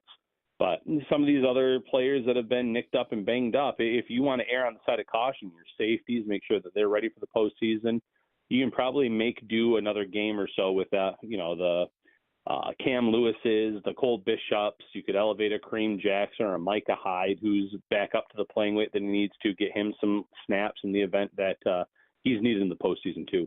The Bills' third down defense, Ryan, is the thing that has me the most nervous about this team going into the postseason. The Patriots converted greater than 50%, and we've seen this now as a symptom of this defense throughout the course of this season. Is there something with this Bills team that has you irrationally concerned going into the postseason? Well, yeah, I think that you're right. Third down defense has to be up there as one of your biggest concerns for this team. It didn't matter if it was third and short, third and medium, or even third and long. The Patriots were dialing up play after play yesterday and converting early on, especially obviously in the second half. The tide shifted to the Bills' defense quite a bit. But they give a lot of space on those routes, and they're supposed to swarm and tackle, and that just wasn't happening. They were throwing it toward the sticks, and the guys were able to convert, or they were throwing it slightly past. The third down issues have definitely been something that feels like the Bills have been dealing with the last few seasons, especially third and long type of deals. Defensive line, again, the inconsistency there, that'd be one of my biggest concerns.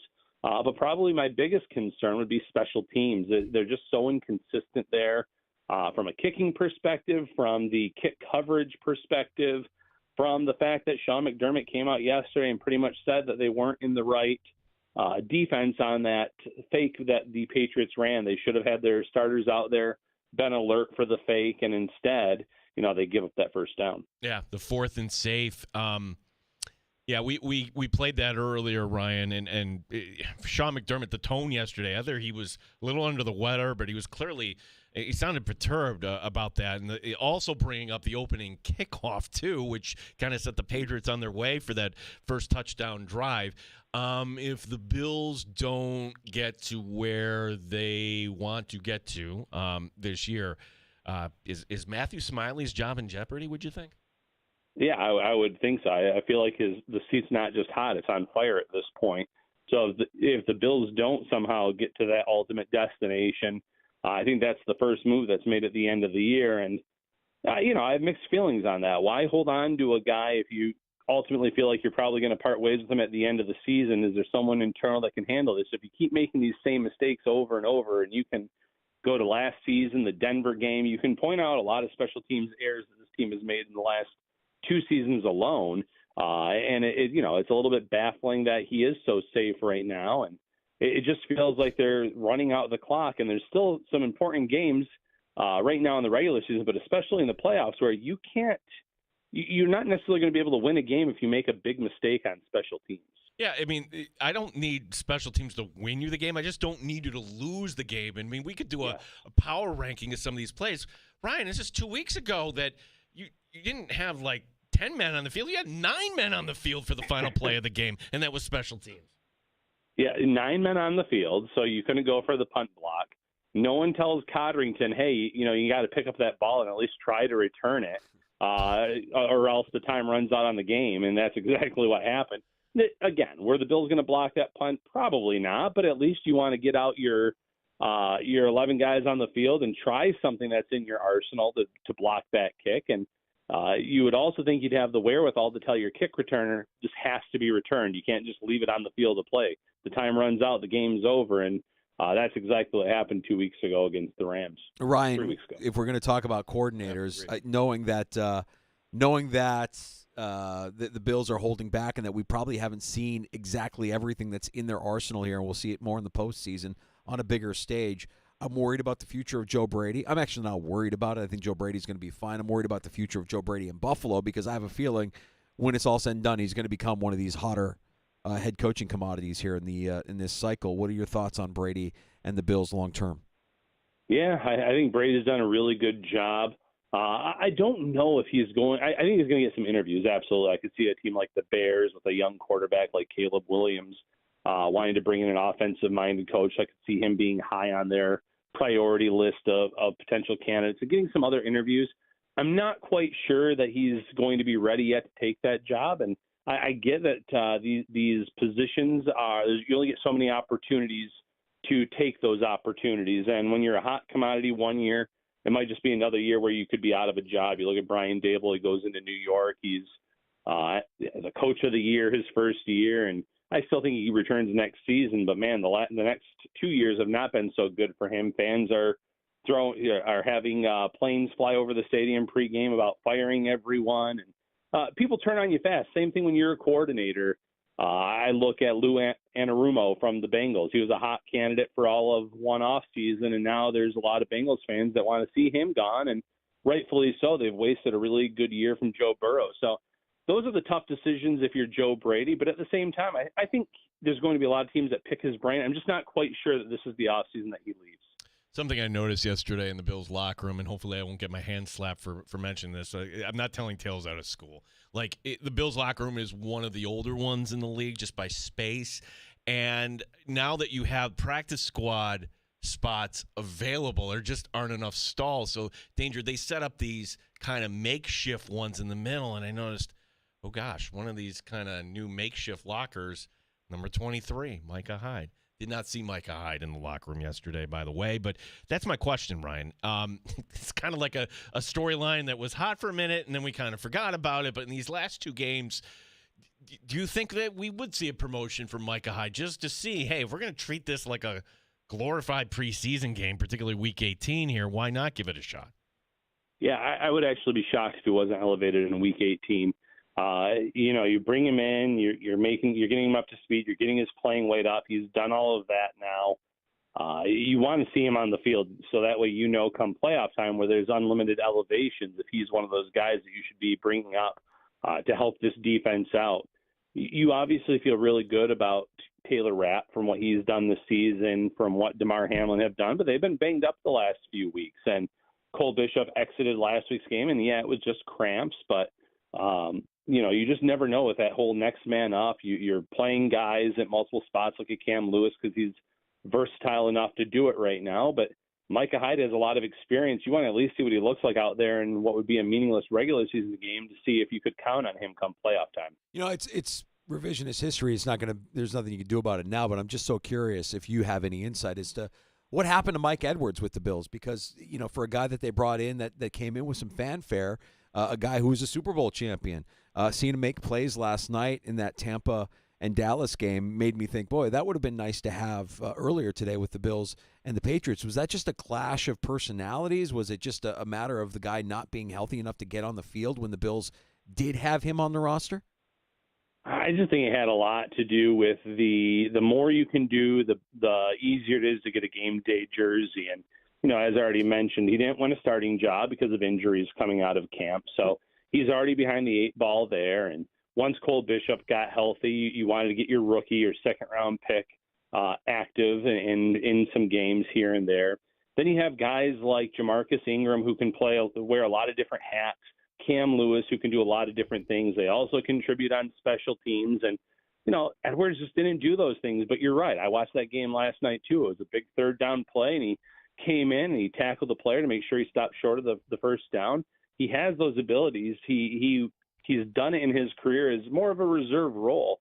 But the way that this position's been banged up this year, it would have been nice to get him on the field and see what he would have looked like, because sometimes you do have to give a jersey to a guy even if he doesn't play special teams. Yeah, and also this is like his 4th team now in a calendar year. I mean, we forget that he was there in Tennessee. When was it? In October or whatever, Yeah. and for a cup of coffee. Ryan Talbot, NewYorkUpstate.com. Ryan, are we concerned about the New York Jets? Let's just put this through the prism of, hey, the Steelers win on Christmas Day, and the Bills are playing for the 1 seed, and everybody's going to go up. Final home game of the regular season for the Buffalo Bills, and it's Aaron Rodgers and Devontae Adams, and I'm just thinking that the Bills might have learned a lesson from yesterday, that maybe you got to start out a little bit better, or is this team in for another fight here, would you say, on Sunday?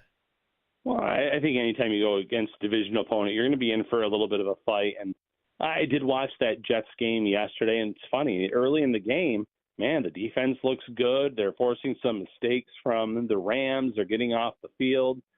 They get an interception.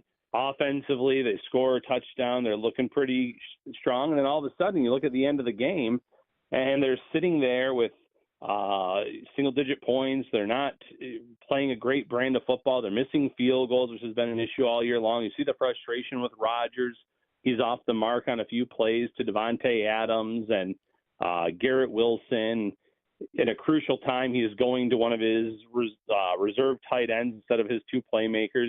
It's a little bit baffling. They certainly have the talent to give the Bills a fight on Sunday, and they're going to be playing for pride. And they were very aggressive in that game against the Rams in terms of the 4th downs. If there was 4th and manageable, they would seem to be going for it, especially early on. And they have nothing to lose. I said it last night. They've already been eliminated from the playoffs. You can't get eliminated again, so you might as well throw the kitchen sink against the wall.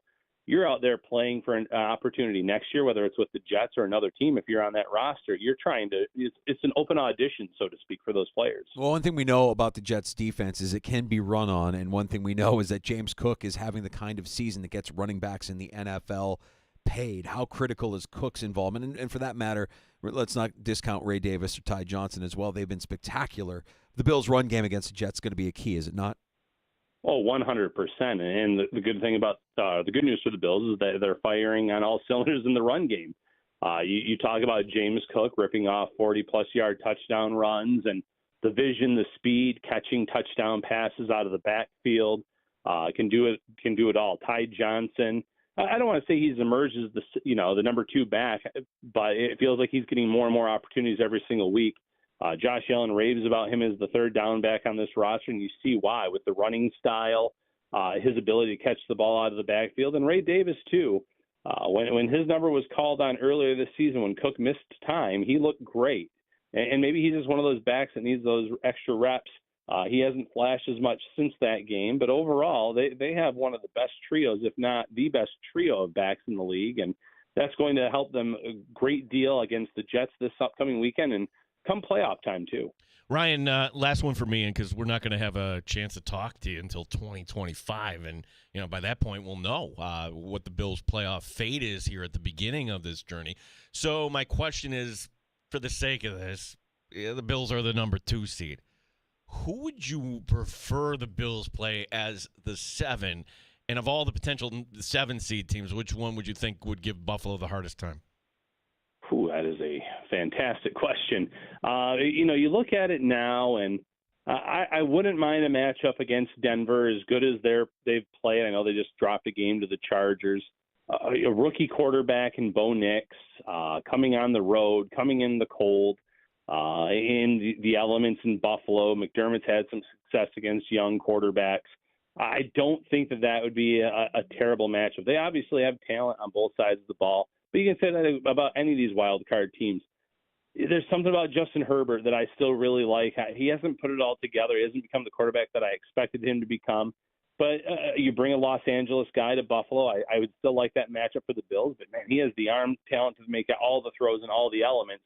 So that would worry me a little bit too. And Jim Harbaugh, he's no stranger to big games and having his guys ready. So they would worry me a little bit as that 7 seed. And as for that last wild card spot, I don't think you're necessarily going to see a team like the Ravens or the Steelers, whoever ends up losing that division, stumble that far down in these last 2 games. So realistically, it feels like one of those 2 teams, if one of those 2 teams were to fall out of the playoffs, that being the Broncos or the Chargers, I like Buffalo's chances against the Colts or the Dolphins, who are holding on by a thread in those matchups too. So there's not necessarily anyone that worries me. That if I had to pick one, I guess I would pick the Chargers just based on the overall talent of Justin Herbert and his experience in this league. Ryan, we're raising a glass to you and Matt and everybody that covers this team and spends time with us here in the sports bar to break it all down. I wanted to make sure you had one last chance here before we part ways for 2024 to let us know what we can check out this week in advance of Sunday's game against the Jets. Yeah, we're going to do our staple show on Thursday. Busy week, as you know. I'm doing the Talbot Christmas party today, and we have regular Christmas Eve and Christmas Day activities coming up this week, and I know Matt does too. So just going to probably do one regular show later this week on Thursday, but we'll have a lot of stories leading up to the game between the Bills and the Jets. You can find that on Syracuse.com, NYF.com, and you can find the Shout podcast on all your favorite podcast platforms. Well, Ryan, Merry Christmas, Happy Holidays to you and your family, and certainly Matt. We appreciate you, and we'll talk to you. Wait, what's on the menu for the Christmas party tonight? Don't tell me that there's no chicken wings on the menu. No, prime rib. We ate it just before this. Great prime rib. We had shrimp cocktail for some hors d'oeuvres and some other things laid out. The karaoke machine was brought out. We're having a pretty good time here, but I definitely want to make sure to wish you guys a Merry Christmas as well. No, thanks, Ryan. We appreciate you. You know what that is, Gino? That's all class. That's what Ryan Talbot is. Thanks, buddy. Always been class. Merry Christmas. Merry Christmas, guys. Ryan Talbot, NewYorkUpstate.com. The Shout podcast. Prime rib. I got to get a prime rib in before the end of the year. It's good luck. My mother-in-law, prime rib on Christmas Day. I got that to look forward to. Turkey on Christmas Eve, danger. 7 fishes Christmas Eve. My 7 fishes. If you know, you know. Prime rib Christmas Day. You're a filthy, filthy old man. What? 7 fishes. 7 fishes. Not like 7 bizzos. 7 fishes. 7 fishes for Christmas Eve, of course, because she's Italian. And yeah, the prime rib Christmas Day. All right, we need to take a break. We might break down a little musical interlude. You're saying I'm too blue on the show. Oh, really wow. going off track. I know, you're right. It is Bizarro Day. When did I become the prude? We've got to take a break and come back with Happy Hour. It's next here in the Sports Bar. We got time for your calls. You can join us on the Good Smoke Barbecue and Pub Wingman line at 866-4FAN. 866-4326, award-winning barbecue from Good Smoke Barbecue and Pub at 135 West Commercial Street in East Rochester, goodsmokebbq.com. Love to get your reaction from another Bills win. It is a victory Monday. You know what that means in the sports bar. And, of course, we'll look ahead to the rest of the Bills' schedule here as we wrap up our 2024 season and get set to talk to you again in the new year. So one more hour to go and your chance to get in at 866-4326. Welcome back to We the Hobby. You know what time it is? A little something special today. Oh, Nick. Is that a corn? That ain't no corn. What? That's a super corn! Oh, wow!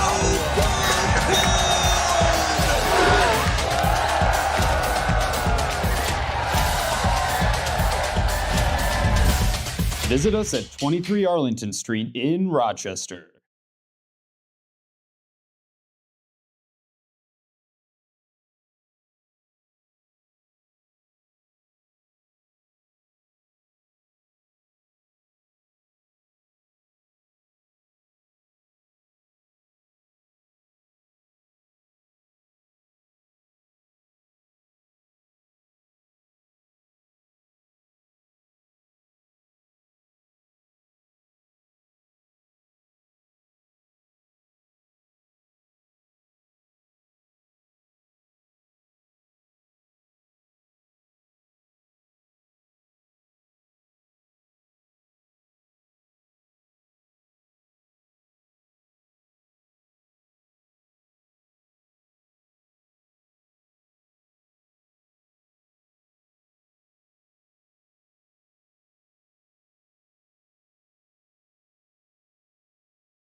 WNBF Rochester, the sports leader. 95.7 FM and AM 950. The Fan, Rochester.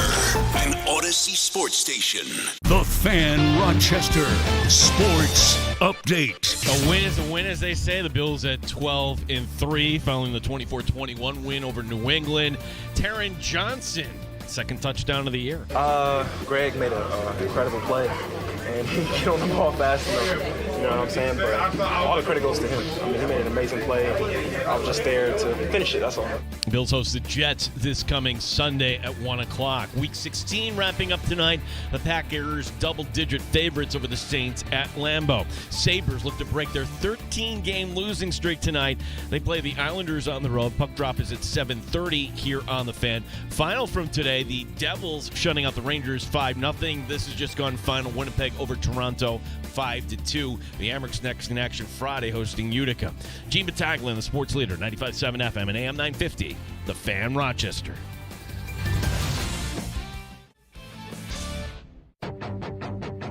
The Sports Bar with Danger and Battaglia. And the Bills will escape with a 24-21 victory over the Patriots to improve to 12-3 on the season. And with that victory, the worst the Bills can do in the AFC playoff seedings is the 3 seed. And they still sit in this spot for the 2 seed. Still looking at trying to get that 1 seed. Thought we played sloppy, and then just overall, we got to clean some things up. Their game plan was a little bit like grade school recess. Plus the fact that it looked like emotionally they showed up asleep. Lost some feeling in my hand. Mike Danger. It's a victory Monday, and you don't have to apologize for a win in the NFL. You didn't look your sharpest, but you got the W. And I think you did what everybody expected you to do. Gene Battaglia. And yes, Holiday edition. A victory Monday for the Italian music. Bruno Martino.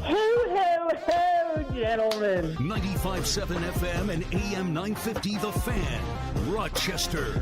It is our 2024 finale as we welcome you into Happy Hour, the sports bar with Danger and Battaglia. Glad you're with us and listening along. 95.7 FM, AM 950, The Fan, Rochester, and the free-to-download Odyssey app where we're sounding our best, looking our best, and looking festive on the YouTube channel at The Fan Rochester, our stream on Twitch as well, and you can get us on your smart device when you ask it to play 95.7 The Fan. It is a Victory Monday, Gino, and so we celebrate with the sounds of Bruno Martino on The Fan. Roma non fa la stupida stasera. Dammi una mano a fare di. Stop me if you've heard this. Boy, it was an ugly win, but a win is a win. Heard that a lot today. I'm not going to shush you, but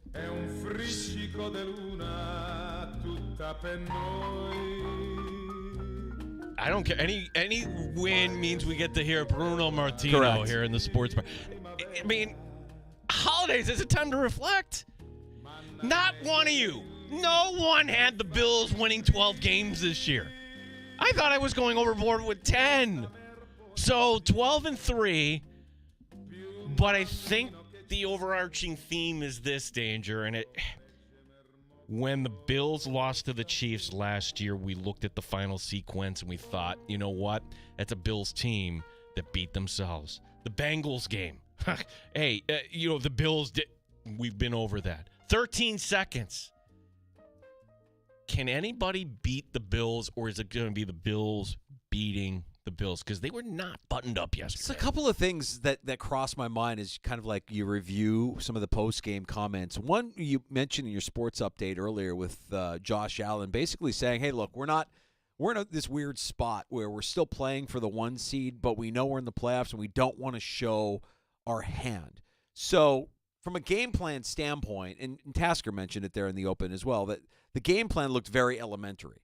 It didn't look like it was something that they were going to – there was nothing real exotic in there that they were going to show New England to give anybody else any ammunition. And this is the kind of like balancing act that NFL teams have to do at this time of the year. Like, when do we start resting our players? Do we rest our players? What do we show? What do we not show? How important is this win?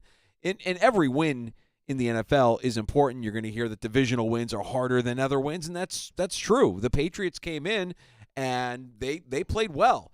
I think the Bills played just well enough to get by. And if it's not for that Taron Johnson touchdown, we're probably very disappointed. And you're right. Nobody predicted a 12-win season for the Buffalo Bills. Nobody predicted that the Bills would even be that this game would have been close yesterday. Well, I'll point out some things because you could say, oh, the defense, oh, the special teams. Hey, that was the worst offensive game. And granted, they scored 24 points, but Khalil Shakir, hey, buddy, a couple of them you didn't come down with. To the elementary point, you know how many times Christian Gonzalez was targeted yesterday? Once. It was almost like that's the game plan. Like, you know what? We're not going to turn this over. Don't even look in his direction. Which, okay. Now, is there any corner that you're going to face come postseason? I hope that it was very basic. Yeah. The game. And conversely, I think New England knew what to take advantage of, knowing who the Bills had out there, whether you're talking about Kyer Elam or Balin Spector. Those were guys that they went after, and they saw great success going after those guys in the Bills' defense. Balin Spector can't play on the outside. I'm sorry. In space, it's kind of scary. Were they trying to split the difference with Dorian Williams with the elbow injury, meaning, hey, you heard McDermott, the plan was we're going to play Spector on first and second down and then obvious passing downs, bring in Dorian Williams. Once Dorian Williams was out there for the full share, and that was because Spector left with an injury, that seemed to kind of make things a little bit better. That, and I don't know why the Patriots in the second half got away from the run. 8 total tackles, fumble recover for Dorian Williams. Yeah, I mean, the rotation of these players, due to injury or other nature, whatever it might be, like, I think you want some continuity. I know you rotate guys on the defensive line. Makes sense. I'm fine with that. But when you're talking about your second, third level of the defense, I think you want those guys in there. We're not Jacksonville here. Yeah. Like, we're not being innovative by rotating linebackers or secondary pieces. So I'm encouraged by the idea that the Bills have another week now to get healthy in preparation for the Jets, and that essentially the 2 seed is theirs. I mean, they would have to really fall on their face and have some other things happen for them to end up being the 3 seed.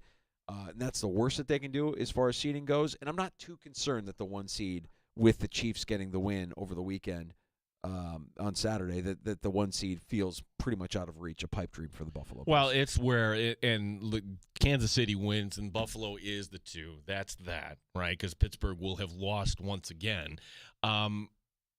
It begs the question, and the Bills will have time to prepare. They can draw up whatever they want. You thought yesterday was basic? Ha! Wait till you see this effort against the Jets. And we have this on tape, Danger, going back to McDermott's first playoff year. Josh Allen's first playoff year. It was week 17 when they only played 17 games. Sam Darnold came in and won for the Jets, 16-6.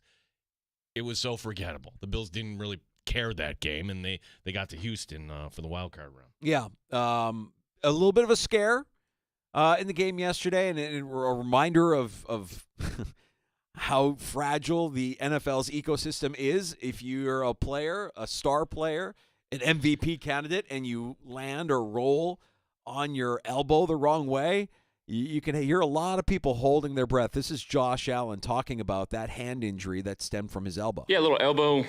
I don't know if it was the elbow or helmet or the ground, but lost some feeling in my hand. Just hit the funny bone nerve and went to throw the ball and just had no feeling in the hand. So it's a tough one. So you had that caboose feeling. Yeah, on the left one. Yeah, funny bones.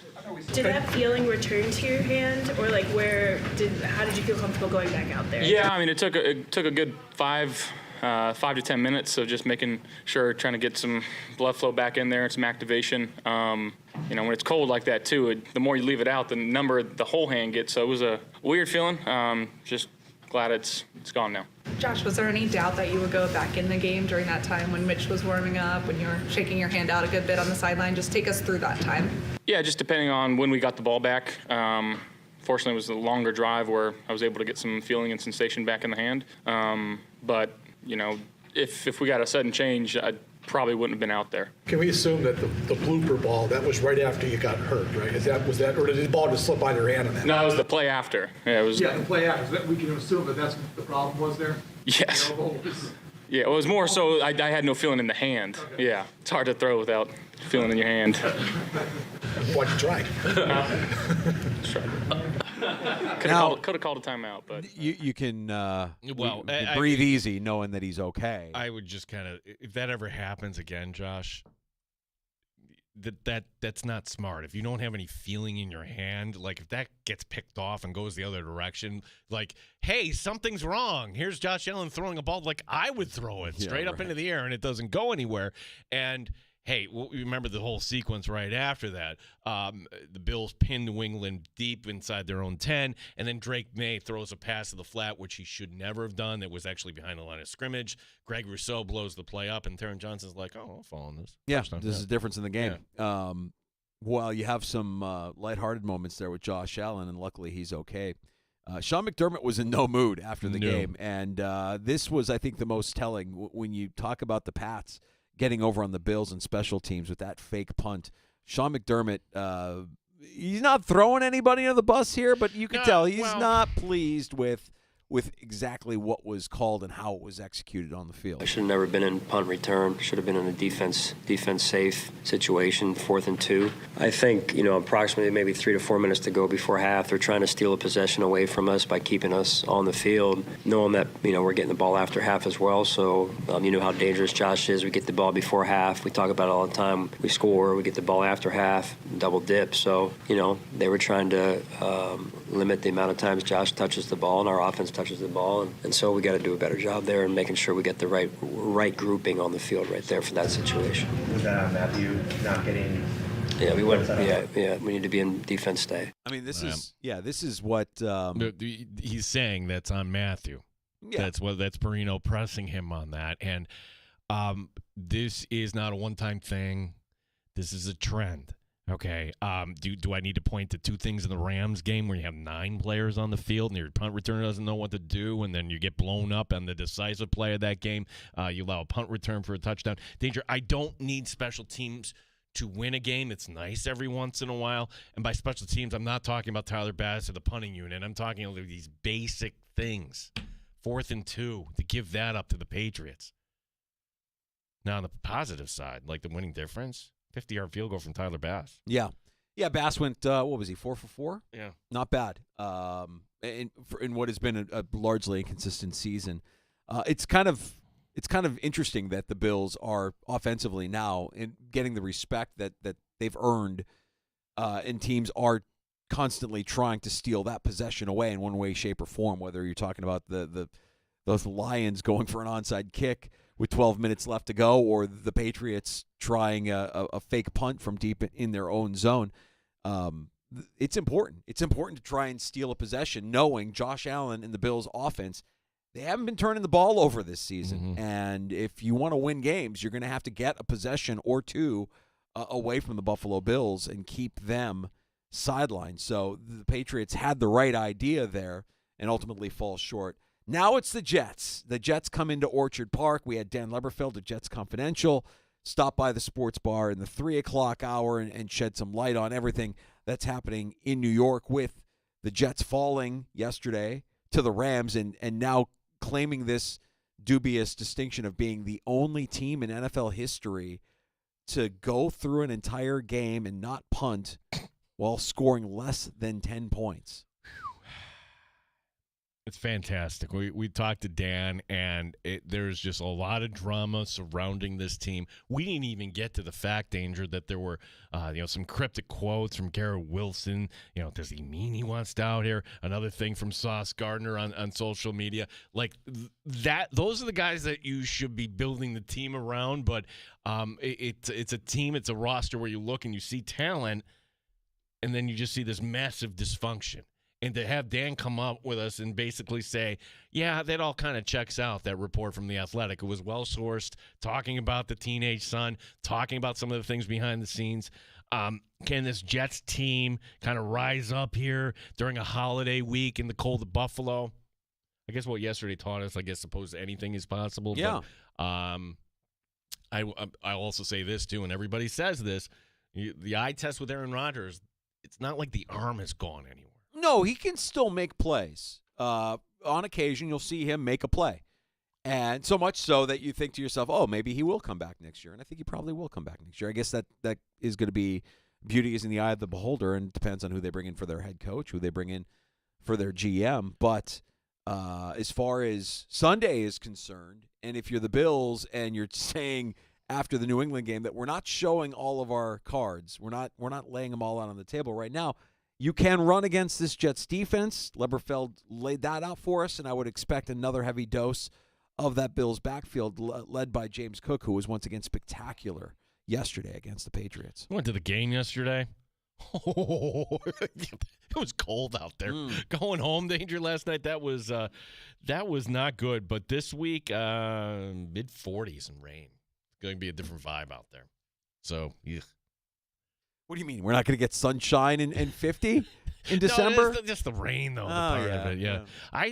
I swear you feel more cold when you're wet there. Oh, for sure. And I think a lot of Bills fans would rather take the cold and the snow over the snow, as long as you can stay dry and not get that snow, have that snow seeping into your gear. But the wet is pretty miserable. So the Bills and the Jets, 1 o'clock kickoff on Sunday. You'll be able to hear the action on the Fan Rochester with our pregame show getting underway. 9 a.m. right after the Italian carousel. You start with, everything goes well. You start your Sunday with some Italian music, and then you come here. Well, actually, we won't be here Monday. No, this is the season finale in the sports bar. That's true. Well, we'll have St. John Fisher basketball next Monday, so maybe Dan DeLorean will coax him in every little bumper music. Very good. Play with that. Our number one Jet fan, Peter, checking in, 866-4FAN. Peter, happy holidays. Merry Christmas, Peter. Cue the Larry David music as a Jets fan for this 2024 season. First of all, Merry Christmas. Love the show today, Dan Leverfeld. And here's my prediction. This is for all the sports fan regular. The Jets deliver Bills a nice Christmas present. It's going to be 26-9. Let me repeat that, 26-9. This guy taking 9 times. There we go. So I just wanted to throw that out there. Obviously, we've had talks about the coaching on Twitter, but I just wanted to call in because I know that you're working hard on 2 days before Christmas. And thank you so much for being the best local Rochester show or local sports show in all of America. Merry Christmas. Happy holidays, gentlemen. Have a great day. Wow. Peter, thanks, buddy. Merry Add Christmas. That to the, gonna add that to the morale reel that we have going here. In America. Right. Thanks, Peter. You're the best. That's our official pollster on this, Peter the pollster. You're welcome. Big Jets fan. Yeah, prerequisite of calling. You don't have to give us great compliments like that. Today, we're a little looser. 866-4FAN, 866-4. Screw that. I only let people in if they compliment us first. If you want to get on the air, don't call in with your take. Call in with your compliment, and then we'll listen to your take. That's what we want. That's great. Thanks, Pete. Peter even says, as a Jets fan, the Bills are going to get over on them. Well, if we were doing this like as a normal week, hey, we're going to pick the game. How does this game mean? Does it have a different vibe if Kansas City wins? Meaning, okay, we're the 2 seed. Let's give everybody in the secondary that's banged up another day off. And, oh, yeah, we don't need Matt Milano. You're off again. You see where I'm going here. Could you actually see the Jets winning this game because the Bills are just resting people? I think the 1 seed, and I mentioned it earlier, I think the 1 seed is a trap. It's a trap. I think this is worth debating. How could getting a week off be a trap? Any team you play in the playoffs, theoretically, in the divisional round is going to be tough. You're telling me the fear of Baltimore means it's a trap. There's one team that I want, if I'm the Bills, that I want to avoid seeing for as long as possible, and that team is Baltimore. Just based on what we saw earlier this season, based on what Baltimore is in January. Now, you can get to Baltimore if you can confuse Lamar like the Chiefs did in the championship game. I like the Bills' chances of being able to do that in Orchard Park in the AFC Championship game more than I would in the divisional round. See, I would rather, hey, it's a win in the wild card round. Let's go ahead and take our chances with Baltimore rather than, okay, you're the 2 for this argument. Hey, here's Joe Burrow. What do you think Joe Burrow would do to this defense? Danger? Okay, well, Joe Burrow is, I mean, that might be a pipe dream. I want to say that the Bengals' chances of even making it in right now still sit below 10%, if I'm not mistaken. So the Bengals are turning it on and playing good at the right time. All right, Joe Burrow or Justin Herbert or any quarterback that's better than Drake May. Herbert would make me a little bit more nervous, I think, than the Broncos. But the way it's shaping up, and I don't know that it shifts too much here over the course of the next couple of weeks, when we return in 2025, we will be talking. Will we have one more game? No, we will be talking postseason, right? Yeah, because that. We'll be talking Patriots. We'll be talking Patriots, but it'll probably be a game where if you don't get the 1 seed, you're locked into the 2. You get a bye week essentially by starting all your backups against the Patriots. If you choose to do so. And I would let everybody get healthy, man. I would let everybody enjoy that week, get healthy, know that you've got extra ammunition in the chamber and you're ready to go for that wild card weekend matchup against either the Chargers or the Broncos. Let Kansas City have to deal with the Patriots at Arrowhead. Or, I'm sorry, with the Ravens at Arrowhead in the divisional round.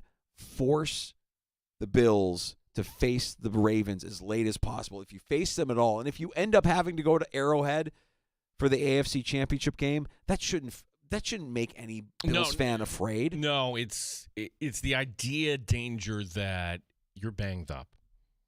Got to get that Week 18 rest. Yeah, well, I would rather have the wild card round rest. I am in the camp of get the 1 seed, but realistically here, are the Chiefs going to lose out? Not so sure. Mike in Soda Bay joining us, 866-4FAM. Mike, what's up, buddy? Hey, guys. Happy New Year. Thanks for another great year of sports talk. You guys are the best. Appreciate you, Mike. Thanks, Mike. You guys, you get us through. Love the Bills talk. Love that you actually talk some baseball sometimes, too. Really sad about Ricky.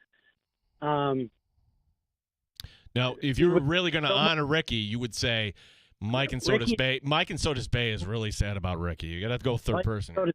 Yeah. I only saw him play live twice. I saw him play for the Blue Jays in the World Series. Yeah. And then I saw him when he played here in that Legends game. Oh, my gosh, that's right. And he was so funny, and he still could play. Yeah.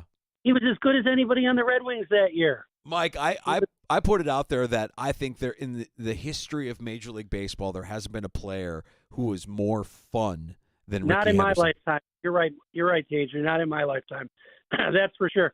And Danger, I got to agree with you on the Bengals. And I'm normally afraid of the Bengals because they own us and they out-physical us. But I watched their defense yesterday against the Browns, and I'm not afraid of them anymore. I know that we can't stop Joe Burrow, but I just don't think they can stop Josh Allen either. Well, I'm just afraid of any team that can move the ball. Mike, happy holidays. Appreciate you. Happy New Year. You guys. Thanks, Mike. I didn't mean to. Totally forgot Ricky Henderson came to Rochester the one time. That was for the Pepsi game, yeah, right? That's Field right. of Dreams game? Field of Dreams I was at that. I remember that game. That was fantastic. Yeah. Frank Thomas. All the legends were there. It was great. What a night that was. Sold out. Yeah. It was crazy. Yeah, I completely forgot about that. Yeah, he's nobody more fun than Ricky. Gone too soon. Hate that.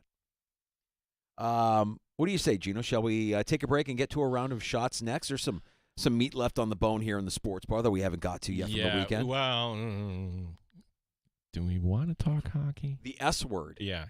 Well, this is historical, right? We want greatness, boys. We're not satisfied with just any old losing streak. Yeah, but I mean, in the spirit of promoting our own programming, tonight on the Fan Rochester, Dan Dunleavy and Rob Ray will have the call. Is Razor back yet? Did he come back? I don't. Razor's been gone for a while. I don't know the backstory of what's going on with that. Maybe he's just taking some time. I'm not sure, but kind of weird to be taking time off during the season. I hope he's okay. Yeah. But listen anyways. Yeah, well, we got to get to some college football here. And, yes, we did have some baseball signings today. I thought the Red Sox did something smart. Mets throwing money around like it's nothing. Yeah, of course. Yeah. We'll get to that. A round of shots on the way. Last call is for you, and that's coming up before 6 o'clock as well. This is the last show of the season. for the Sports Bar with Danger and Battaglia as we return in 2025. So if you want to get in and have the final word, we would love to hear from you at 585-866-4FAN, 866-4326. You're listening to the Sports Bar with Danger and Battaglia. 95.7 FM and AM 950. The Fan, Rochester. Buffalo. Welcome back to We the Hobby. You know what time it is? A little something special today. Oh, Nick. Is that a corn? That ain't no corn. What? That's a super corn! Oh, wow!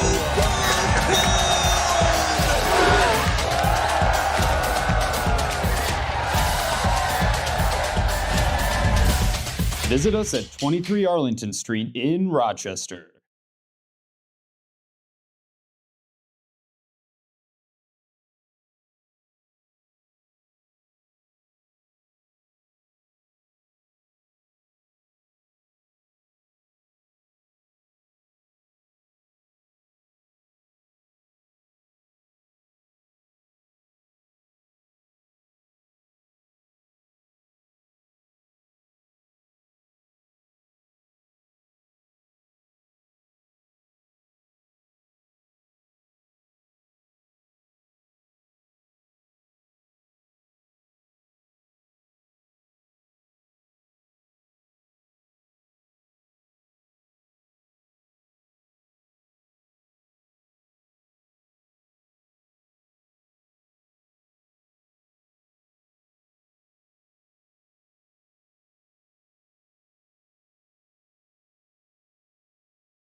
Bills at 12-3. This after the so-so win over the New England Patriots. Josh Allen laying out the next few weeks. We're at a weird spot right now where, we're still fighting for the 1 seed, but we don't control our own destiny. And as an offense, it's how much are we willing to show? Are we wanting to go extreme and show everything in our arsenal? When there's a line that you got to toe.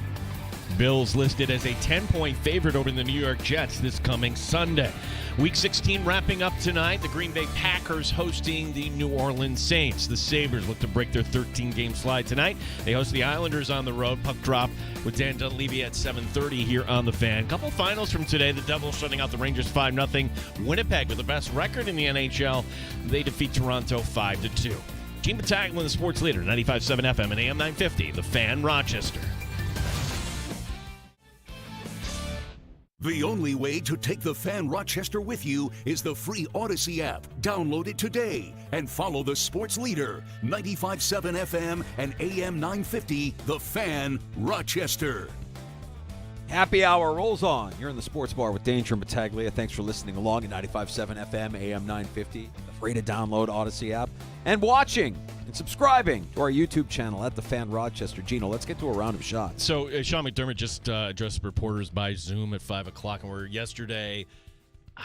Salty, a little too strong a word. You just seemed a little perturbed after that game. Different McDermott today, to the point where Dan Faith, sensing this, asked Sean McDermott what his favorite Christmas movie is. What did the coach say? It's a Wonderful Life. No. Gotta go Grinch. modern. No, modern. Grinch is modern, but modern. What, Vacation? Yep. Christmas Vacation? Christmas Vacation. We're calling a movie that came out in, 92 modern? As compared to A Wonderful Life. Yeah. Yeah, by comparison. Yeah. We didn't do a power ranking for Christmas movies. Maybe that's next year. Maybe in 2025 we do a power ranking for Chris. Because I got to tell you, Vacation's up there. It's not a bad pick. Well, and would you go to The Adversary? The two guys didn't get along. Bill Murray and Scrooge. To me, Scrooge is. Scrooge doesn't crack my top 5. What? Does not crack my top 5. Come on. Nope. That is peak Bill Murray. Doesn't crack my top 5. It's a Wonderful Life is elite. Elite. Elf is can't go wrong with that. But then that's not modern. I didn't love Elf. No. It took me forever to get around to watching it. First of all, maybe I shouldn't participate in the power rankings because I watch a lot of them once, and then I'm so turned off because a lot of them don't hold up, and I didn't watch them when they came out. I think the Santa Claus movies are trash with Tim Allen. I think those are trash. I'd like to point out in Santa Claus 3, they mention Rochester, New York. Oh, well. So they're not all trash. If you want to know where our lot in life has always been, all you need to know is the scene in It's a Wonderful Life where even then they're like, what, Rochester? You're going to build a plant in Rochester? Why Rochester? Why would you go to Rochester? Oh, God. No, that's not what we need. We need to be viewed in a different lens. You can't just mention us in a disparaging way. Come on. Yeah, I think It's a Wonderful Life is probably number 1 for me. Vacation is 2. Vacation is good. Vacation is 2. Good stuff. All right, so McDermott, a little bit more jovial today. Yeah, because tomorrow, normally an off day, that's Christmas Eve, and then he's no practice on Christmas Day. I don't know if that's a CBA thing or the Bills doing the right thing, but no practice until Thursday now. Okay. For the Bills. Depending on where you look, the mortality rate for anyone who comes down with pneumonia, 5 to 10%. Ricky Henderson left us at the age of 65. He had issues with asthma. So Henderson had just thrown out the final first pitch in the history of the Oakland A's in the final home game. He leaves behind a wife. He'd been together with her for 50 years and 3 daughters. I had no idea he was with his wife that long. I mean, you hear the stories about Ricky Henderson and the impact that he made on his teammates and on fans, and it's sad. I don't think that we'll ever see or we've ever seen a player as much fun as Ricky Henderson was for the years that he played in Major League Baseball. Just an unbelievable star. King of the third person. King of the third person. So many stories. Here's another one. So Ricky is they're playing the Orioles. Floyd Rayford just called him from the Red Wings. He's playing third base for the Orioles. And Ricky nods over at him, and he gives the 2 sign. And Floyd's like, what? like Philly's like a rookie. Like, what's he saying? Two. No, stole second, stole third, just stole 2 bases on you. Ricky don't care. No, Ricky's going to take a giant lead. Ricky gone. I think he would say that to first baseman as he would run. Ricky gone, and then he's gone. You're not catching. 130 stolen bases. Like, as far as records that'll never be broken. Yep, that one. No, that guy was unbelievable. Just unbelievable. And then what else is funny is when you look at what players today are getting paid versus what a superstar like Ricky Henderson got paid back in the day, and you see what he actually made through his career earnings are just paltry compared to what we see players make now. But I'll ask the question: if somebody came along like that, and would we allow somebody like that to have fun that talked in the third person? Some people would just kind of take that as just being tone deaf and whatever. Today, I think Ricky fit the time. I don't know if Ricky in 2024 would work today. You think? Why haven't we had another Ricky? Because it's coached out of these kids from the get-go. Yeah, you're right. I mean, the guy was just so much fun. All right, I have it. Are you ready for his career contracts? Ricky Henderson, career contracts. This is pre-arbitration, $74,000. Arbitration, $2.3 million. 5 years, $8.6 million between New York and Oakland. 4 years, $12 million between Oakland and Toronto. 2 years, $8.6 million in Oakland. 2 years, $4 million between the Padres and the Angels. 1 year, $1.1 million in Oakland. 2 years, $3.9 million with the Mets. 1 year, $300,000 with the Mariners. 1 year, $300,000 with the Padres again. 1 year, $350,000. He got over on the Red Sox. And 1 year, $300,000 by the Dodgers. A grand total for Ricky Henderson in his career, $42.7 million. This is another story. You probably heard this one. So the Oakland A's accounting department calls up Ricky and like, hey, you know this one. Yeah, this is good. Like Ricky, your bonus check, like we gave you the $1 million back in the spring. You haven't cashed yet. Well, yeah, I framed it up. He took his bonus check and he framed it. Never put it in the bank.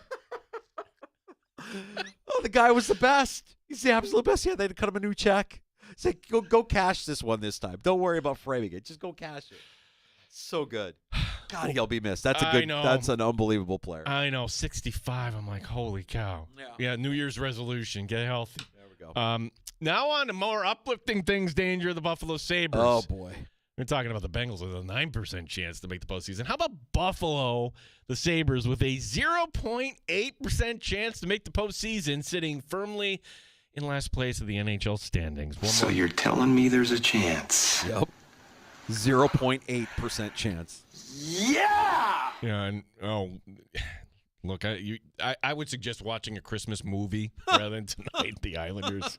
Puck drop is at 7:30. Look, you can't call us shills here on the show. 7:30 on the Fan, but listen, anyways, Buffalo, as we've mentioned, 13 in a row entering tonight's action. Danger by the time we get back in January. Are they going for the record on January 2nd? Yeah, I hope so. I mean, we want, like I said before, we want greatness, boys. We're not satisfied with 13 straight, okay? If you're going to be this bad, then be historically bad. Be Chicago White Sox bad. Go, just completely let the air out of the tires all the way. I sat next to Paul Hamilton in the Bills press box yesterday, and I just asked him a simple question like, hey, is this Terry Pegula doesn't want to be the Grinch and fire people before Christmas? And Paul's like, no, you have it all wrong. Kevin Adams is doing exactly what Terry Pegula wants him to do. He's going to do whatever. They're not going anywhere. Like,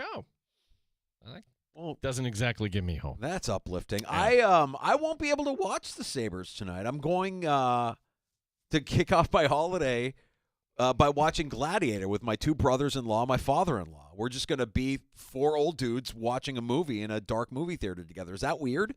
You men know how to live it up. That's male bonding at its finest. Like I would say, go out and watch the game, which is actually kind of surprising since one of the guys in your crew there likes the Packers. I know. Yeah, that's what I was thinking, too. I was like, you know what? Maybe what we do is, because we'll have a good hour of the movie done before the game starts, before they kick off Monday Night Football. Maybe a post movie wings and beer to watch the second half of the Packers game. All right, that'll work. All right. Yeah, that'll work. Which, so curious today.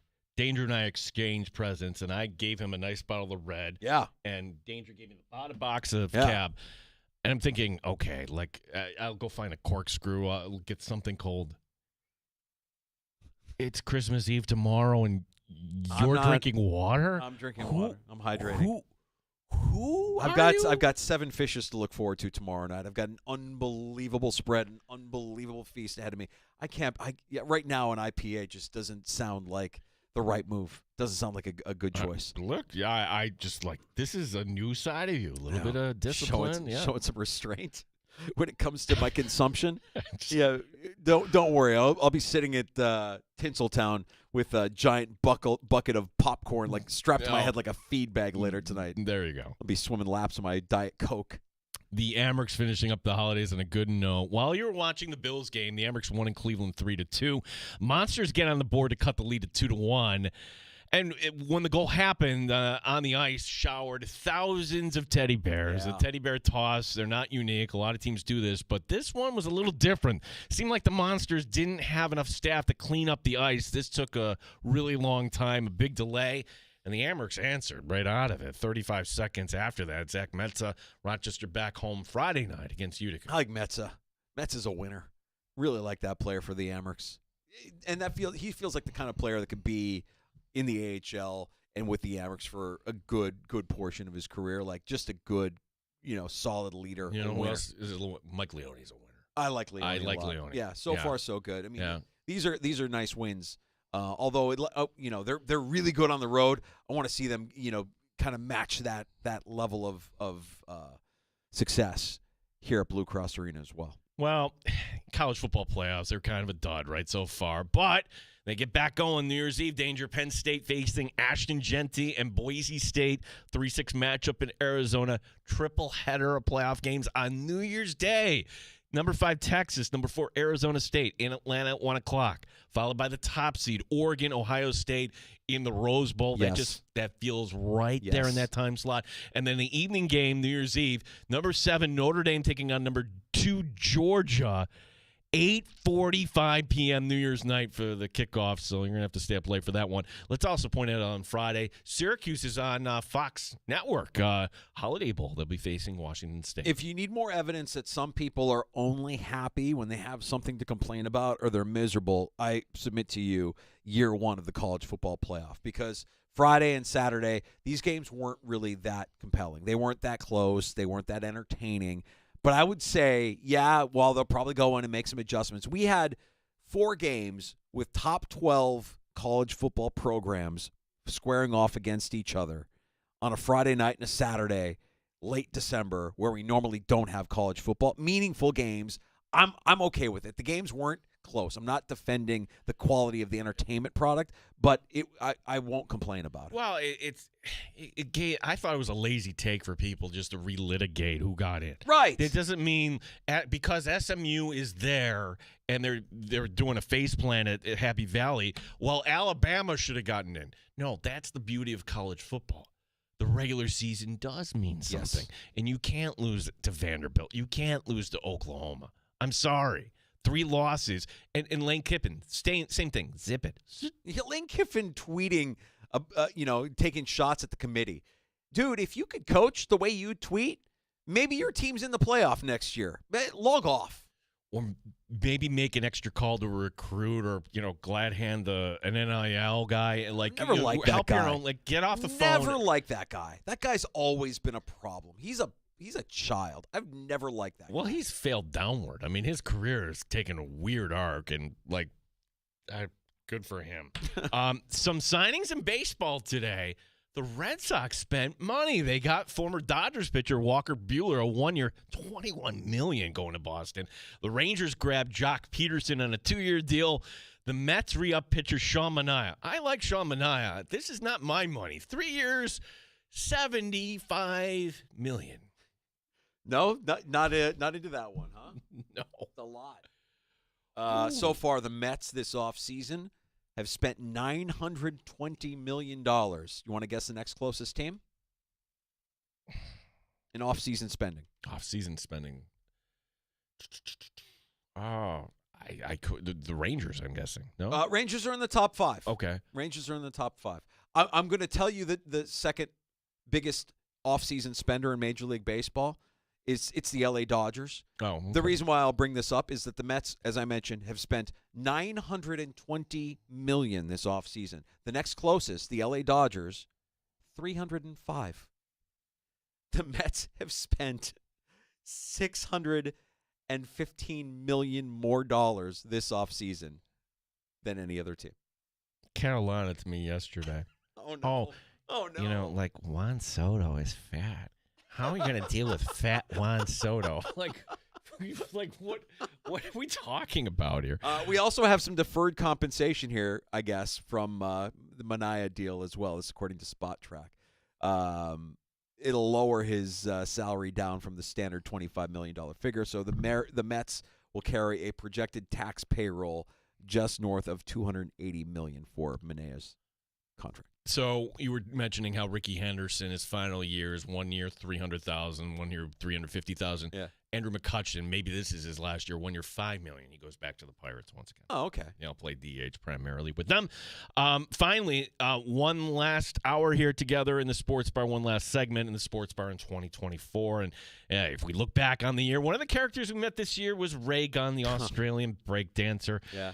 Still popular in home country, going to the stage in Sydney, Ray Gunn, the musical. Yes. Well, sort of. The comedy show was set to go. That was until the lawyers for Rachel Gunn hit the producer with a cease and desist.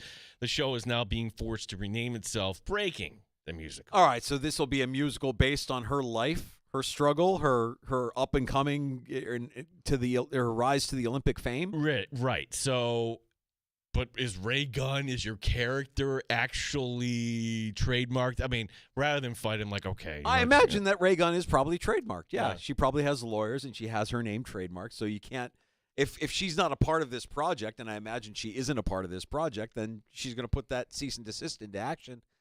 And they changed it to Breaking the Musical. I think I would go. I'm not a big musical guy, but I think I would go to Breaking the Musical just to see actual breakdancers on stage. Because when it's done right, it's a marvel to watch. What she was doing at the Olympics was not what I consider breakdancing. I just don't get it. But that was a memorable story from this summer. You're right, Gino. God, we're done, man. We are done. Yeah, Christmas. Do you watch the NBA on Christmas Day? Well, when the NFL is on, I will not watch the NBA on Christmas Day. You've got Wembanyama against the Knicks, Minnesota, Dallas, Philly, Boston at 5, Lakers, Golden State, Denver, Phoenix. Kind of disappointed we don't have more action tomorrow night, actually, Christmas Eve. I mean, we were kind of – we'd get an NFL game on Christmas Eve every now and then. Wait a second. Roger Goodell. Tuesday. You know why they couldn't do that? Can't play on a Tuesday. How will we do ad drops? Like, you need – good luck to everybody that's still going in your fantasy. Remember, set your lineup. Yeah. The week starts on Wednesday. Good point, Gino. Man, it's been a great year here on the Sports Bar, and we can't do it without the help of you, our listeners. We appreciate you for your support, checking us out on the Odyssey app, checking us out on our YouTube channel. Big thank you to the Dandalorian, our bounty hunter, the finest audio in the galaxy, who we truly can't do this without on a day-to-day basis. Derek, the pizza dude, for keeping us on the air and making it all happen behind the scenes as well. And throughout the course of the year, everybody that helps us out, all of our regular guests. Terrible Take Timmy, who steps in when I'm not in the Sports Bar. Gino, to you and yours, a very, very Merry Christmas and Happy New Year. Merry Christmas, Danger. We will be back in 2025 with brand new episodes here on the Fan Rochester. Merry Christmas, everyone. You're listening to the Sports Bar.